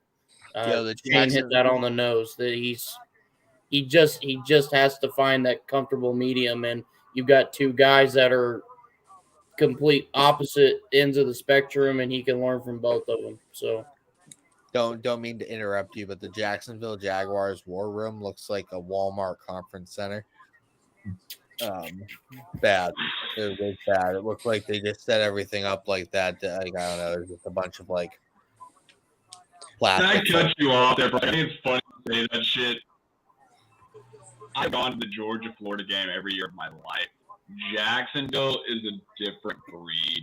If you're a kid that, like, I got drafted out of some school in the Northwest or something, buckle up for a cultural change, buddy. That's always the fun. I like Jacksonville. Well, so is Levis is cooked. Like Levis ain't going until like I don't even. Maybe he goes. I could see Levis going in the top of the second round, potentially to a maybe the Raiders in the second round. Do you think the Rams? My next comment to that is someone going to get cute and try and get the fifth-year option and trade up in these last couple picks? Well, the thing with that, Tyler, is that the Rams have so many holes and they're already in cap hell, and so like they're still tied to Matt Stafford for at least another year or two. Yeah, I would think they would try and invest as much of their holes as they could with the players they got. Try and just send it in for another run. Right. Jack's pick is in. Yep. It's They didn't. Anton. I ain't playing. All right, Levis, let's stop playing. That's a good player. Yeah, they lost Juwan Taylor to the Chiefs, and though they needed someone to fill in that offensive tackle spot, he started games at both left and right tackle. He's very versatile like that. He's really good in the passing game. Needs a little help in the running game. Doesn't have a whole lot of power, but he has a lot of length, which can usually help him in leverage.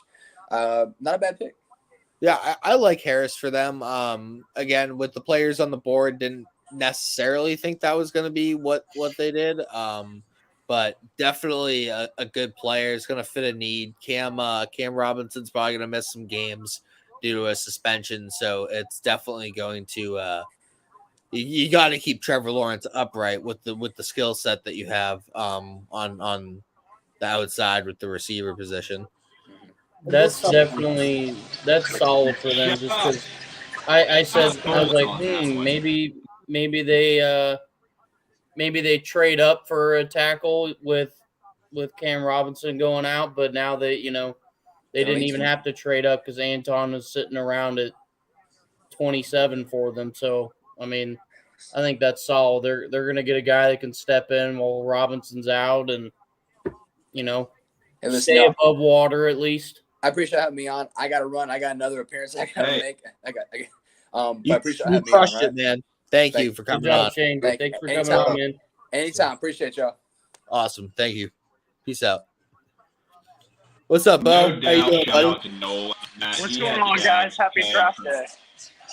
Happy draft day, brother. The Bengals pick's already in. It seems like we were talking too long for the Jaguars, but what do you think they go here with Gibbs gone? You think they go tight end? I got a 3D draft board right now. Michael Mayer, like you said, tight end. That's number one. That would be my priority here. That's the guy I'm trying to pick. If they go Joey Porter, that's another guy I'd be on the lookout for. I know they've been trying to beef up the corner room here in the offseason. And Nolan Smith, always trying to add pass rush. They actually had one of the worst pass rushes in the NFL last year, despite being a good team. So if I was making the pick, I would probably go Mayer. But if it's Porter, if it's Smith, I would like both those picks right there. The board fell excellently to you guys here at 28. I like to think. I mean, Brian Branch could be a pick too. Porter was my he's my number 3 cornerback on the board. So it was Gonzalez, Witherspoon, Porter for me. Absolute steal at 28. Fills a massive need. You have Joey Porter. You might have won a Super Bowl 2 years ago. Like, you know what I mean? Absolutely. And you never hate, making former Steeler linebacker Joey Porter be a Bengals fan for a couple of years. That's never a bad idea either. So, yeah. That's a great analysis point right there. He would be yes. Looks like the pick's getting announced right now by Roger. So live reaction right here. Yep. Like I said, I've been on Michael Mayer for pretty much a year now. So if that's the pick, I'll be very excited.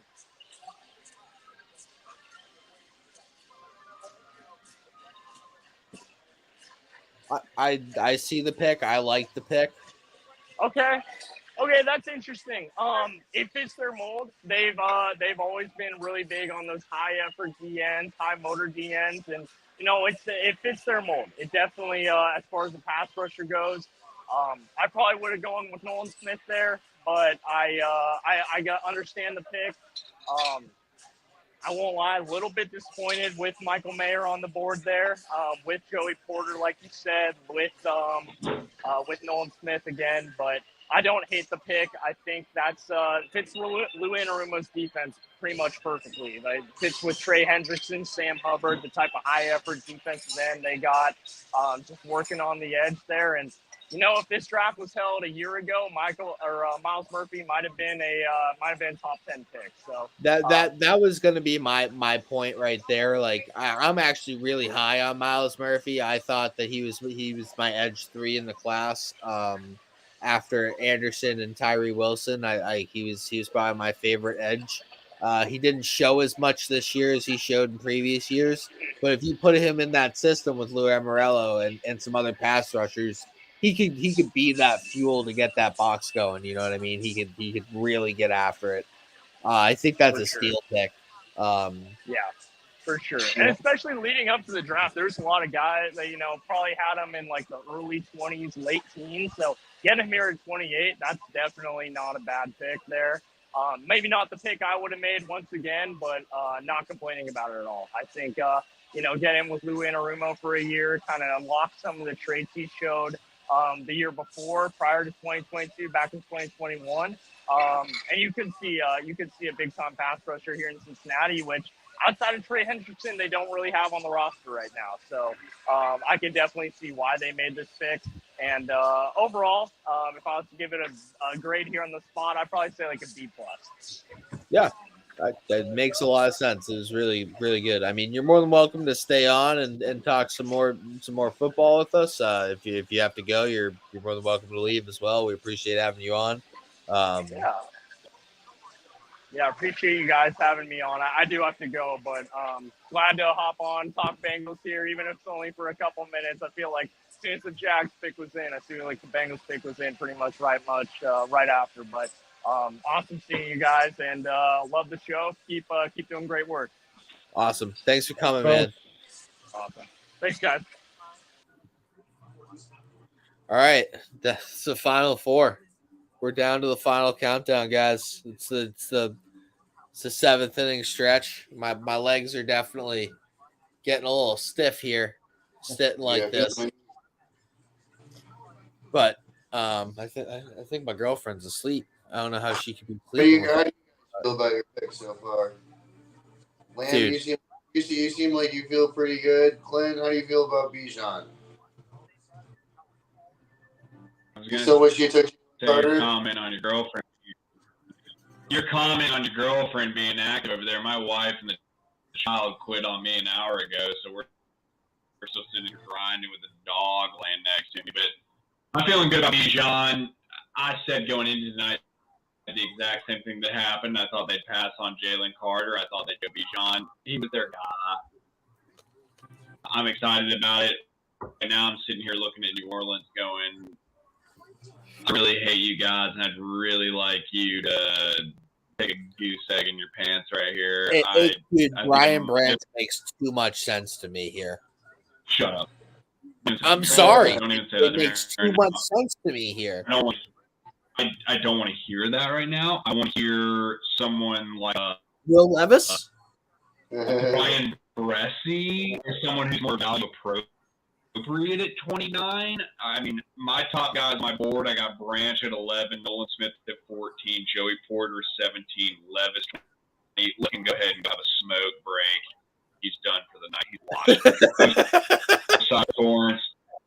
John Michael Schmitz ain't here. Bressie Adeboirie's a sleeper guy for me. I mean, it's that's smoke break here on the TikTok. Sorry, I didn't mean to cut you off. I said I'm gonna have JC put that smoke break comment, clip it, and put it on our TikTok. That's comedy. It's pure money right there. Levis is done. Levis has taken the dog for a walk just to get away from his girlfriend for a minute. He's done. Put a fork in his ass. He's cooked. Brian Branch is the obvious pick. Nolan Smith. If they take either one of those two, I'm going to be sick to my stomach. I don't want either of them to fall to Philly. Sorry. Did it again. You go. What'd you say? I didn't hear you. Say that again. I'm sorry. No, I said I did it again. You finish your thought, then I'll come back in. No, I'm going to laugh if it's anybody other than Brian Branch, Nolan Smith, Joey Porter, Osiris Torrance, John Michael Schmitz, Bressie Adeboirie. At that point, you're playing day two, guys. I do think Keon White got invited here for a reason tonight. I'm going to be surprised if he doesn't go here in the next three spots, even if you or I or any of the other guys on the stream disagree with it. He got invited for a reason. Who was it that mentioned yesterday? Somebody mentioned Felix Anudike out of Uzama. He's a guy lingering. These last three picks, to me, were the ones I was the most excited about tonight. And I said that before we started. Has the most variance to it, I think. Like they're like honestly, once we hit pick 15 and the Jets kind of took before that, the Gibbs thing threw us all for a loop. I mean, but after the Gibbs thing, I think the McDonald thing was pretty much. I didn't want to hurt Michael's feelings when we were on the broadcast. He took a slight dig at me, being like, "Oh, the Falcons taking Bijan." I was like, "Yeah," and I could have been the Jets taking Will McDonald at 15 because that's what you call Reach City, USA. Saints are surprising us all. Wow, you another one. We're hitting them on the show. We're kind of on a heater.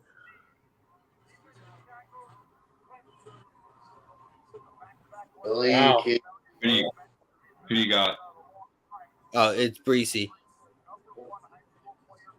I have said you could look through my Twitter, I've been calling Bresci as a Saints pick for a year. That guy's the most classic Saints pick. I got him 26 on the board. Decent pick. That is such a Saints pick. Not afraid, but it's solid as a Falcons fan. Solid pick. Doesn't scare me, but that's such a Saints pick, man. So I'm gonna ask here. So is it Bresci, or Bresci? I think it's Bresci. That's the third different Correct one me that if I'm I've wrong, heard. Correct I me don't if know. wrong, as always. I've been saying it Bresci, and then whenever I hear draft people talk, it's Bresci. And I'm just like, dude, well you be can't wrong. be named I could Brian. very well be wrong. Yeah, I also I can pronounce Adebayo, but I can't pronounce Brian Bresci. Yeah, no. JC, I think you're loading. You're loading. I need to join. And, I've been waiting to hear out of him. Actually, I really want to hear about this 30 pick because this is going to get dicey. Is this not such a Philadelphia Eagles spot? Let's be relative here for a second. Philadelphia is rolling up here with their second pick with Brian Branch, Nolan Smith, Joey Porter Jr., Osiris Torrance, John Michael Smith, Adetomiwa Adebawore. That's unheard of. Keon White, Felix Anudike-Uzomah.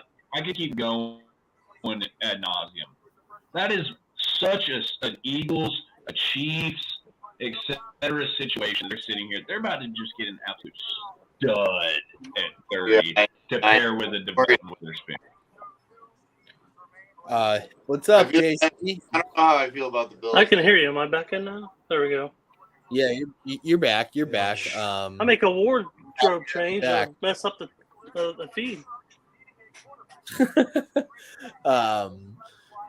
Glad you're back. How you feeling about the board here? I mean, it's falling pretty favorable, I would think, to you. Yeah, there's a lot of good picks left. I have us taking either Brian Branch or Joey Porter Jr. here, but I think both of those. I think either one of those would be a smash play. In a couple of mocks, I had Branch going at 10 to the Eagles. Honestly, like the way some things fell. So if they get him here at 30, that's absolutely crazy. They also could just take Nolan Smith and just like recreate the Georgia defense.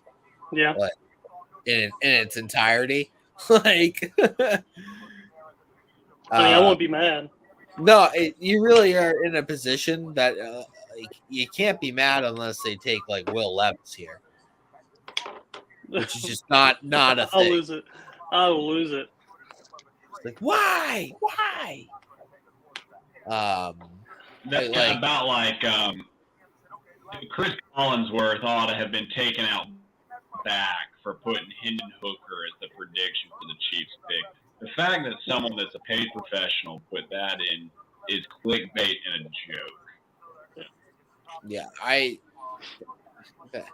how do you even say that with a straight face? There's just it's not even like, oh, he's like a 20-year-old like brought with straight face. I don't know how they did, but are the Eagles trying to trade out of this pick right now? I feel like the last like 10 picks have been in immediately, and this is like the first time I've seen the clock. I honestly wouldn't be surprised at this point. With us losing C.J. Gardner-Johnson, I thought this would be the easy pick to get Brian Branch.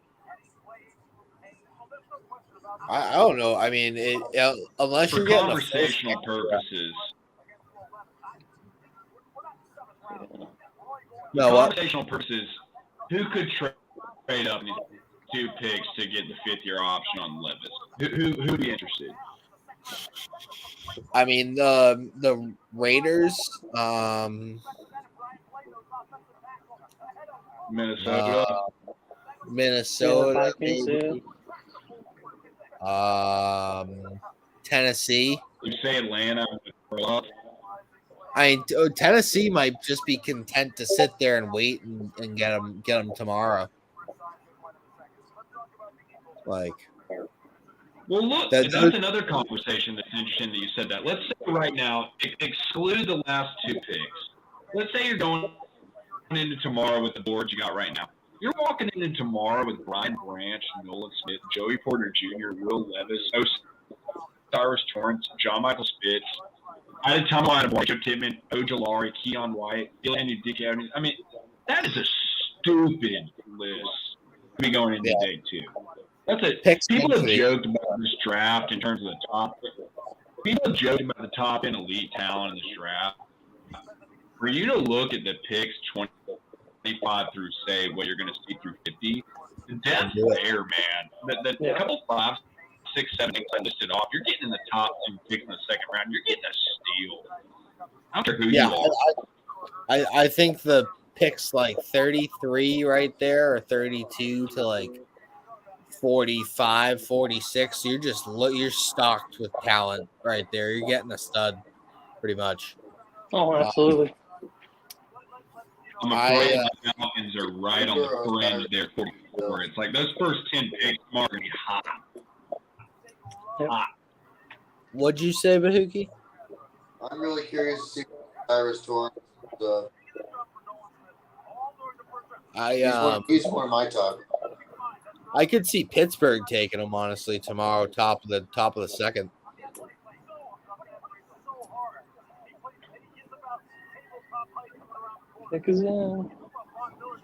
Matthew Bergeron's another name for you there, Tyler.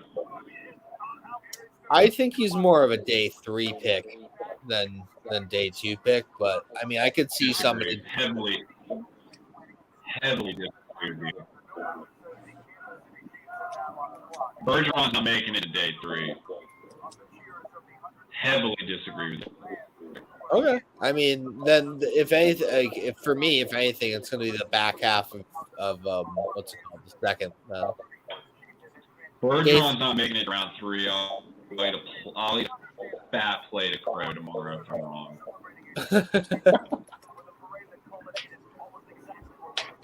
I think I meant to say round 3, but day 3 is round 4 on.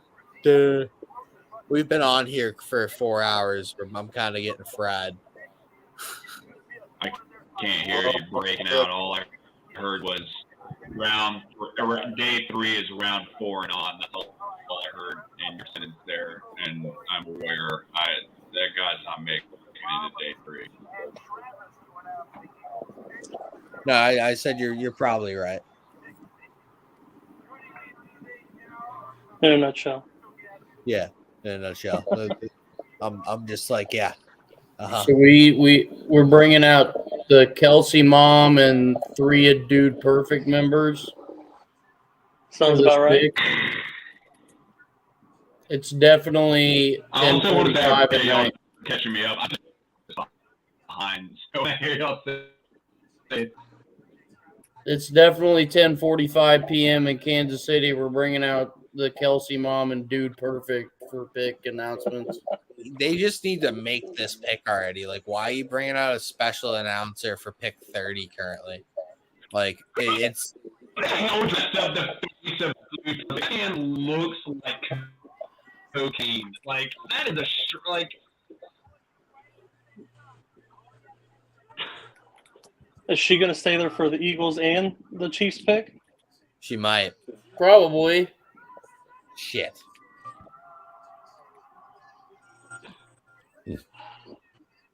Or okay, she picking. They're flipping a coin to see who's picked.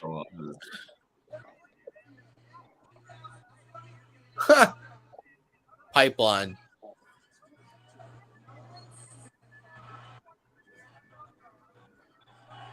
Man, I'm behind. Nolan Smith. They went. They do. Ooh. They're doing it. Pipeline. First dumb. I'll take it. KC is about to get Brian Branch right now and piss me off. Yeah, probably. The rich here. Wow. I don't want to talk about it. He's about to go find Jalen. Wow. Wow. Yeah, Well, the Eagles. That's why the Eagles are good. That's why the Eagles are good. They got A Kobe A Dean number there, 14 player on my board at number 30 and didn't pay any premium to do it. They also got the number 1 player on your 14 board. on my board. At 9. 30.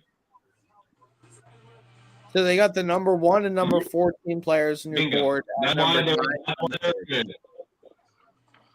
Yeah. It's great to be an Eagles fan.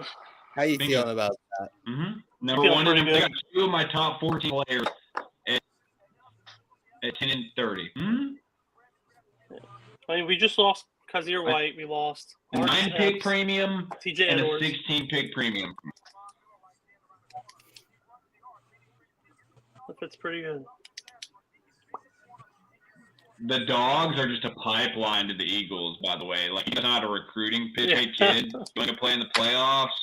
You want to play for the Packers? You want to go play for the Eagles? You want to go play for the boys? Because the Dogs get drafted. The Dogs win national championships.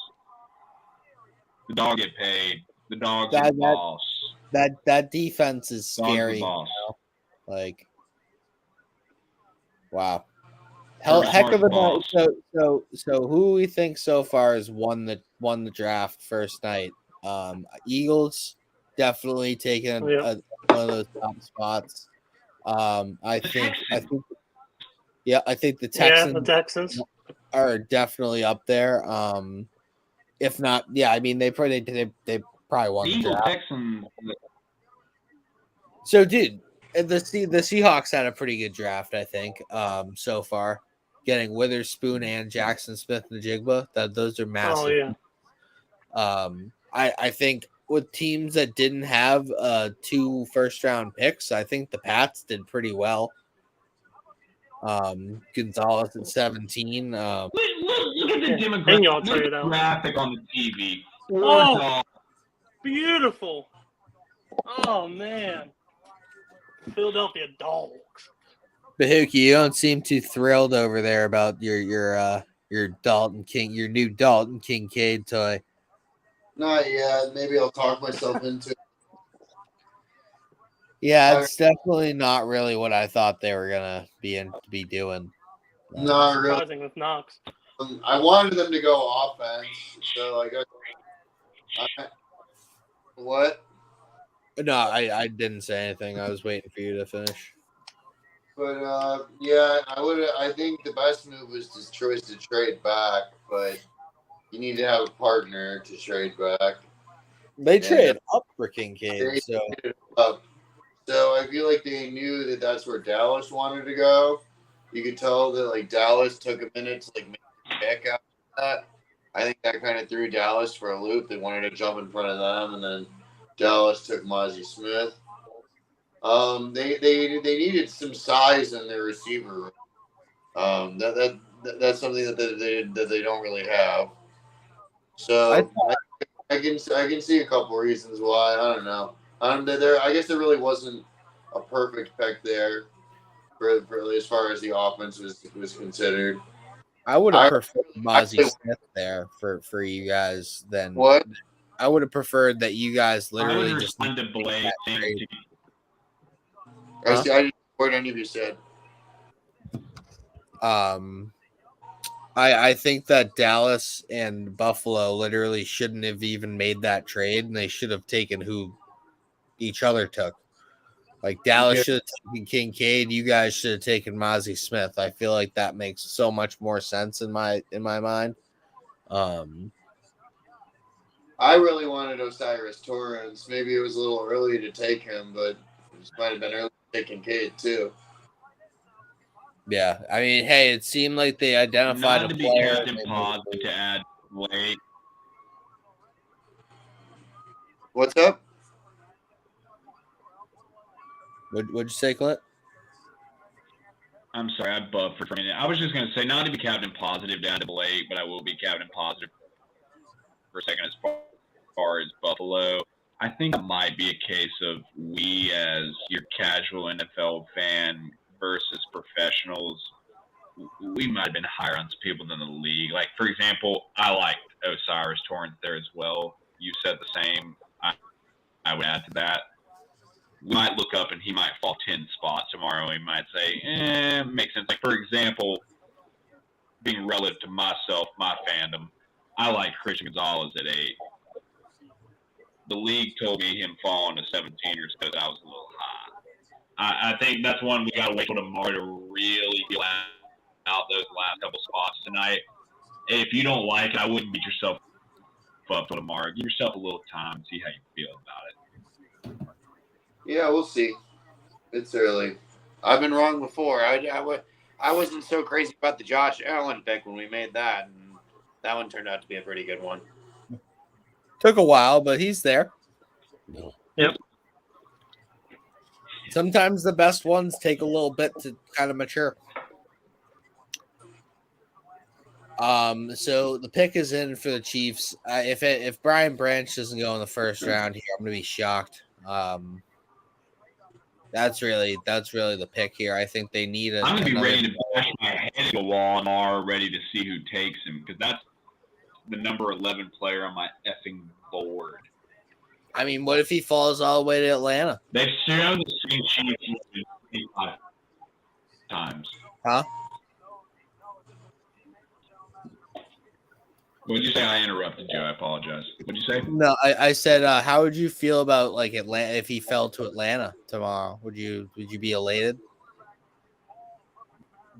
Brian Branch? Yeah. I mean, Brian Branch, if we had a live stream tomorrow, and if he fell to 44 to Atlanta tomorrow on the live stream, like if we were doing one tomorrow, I would have to momentarily leave the live stream because I would humiliate myself on here in front of all of you and all of our peers. That would be the best value pick draft, taking him at 40. If he makes it there, that's ridiculous, and they'll take him at 44 as a nickel corner. We moved on from Isaiah Oliver. They are looking at Hughes as being a potential nickel corner. They brought in a corner too. They would add to that rim at 44. Well, they brought in Bates as a safety role. If my Falcons took Branch, he'd be a nickel corner. He would not be a traditional safety. They would do Bates, traditional safety 1. They would do Richie Grant, strong safety, traditional safety 2.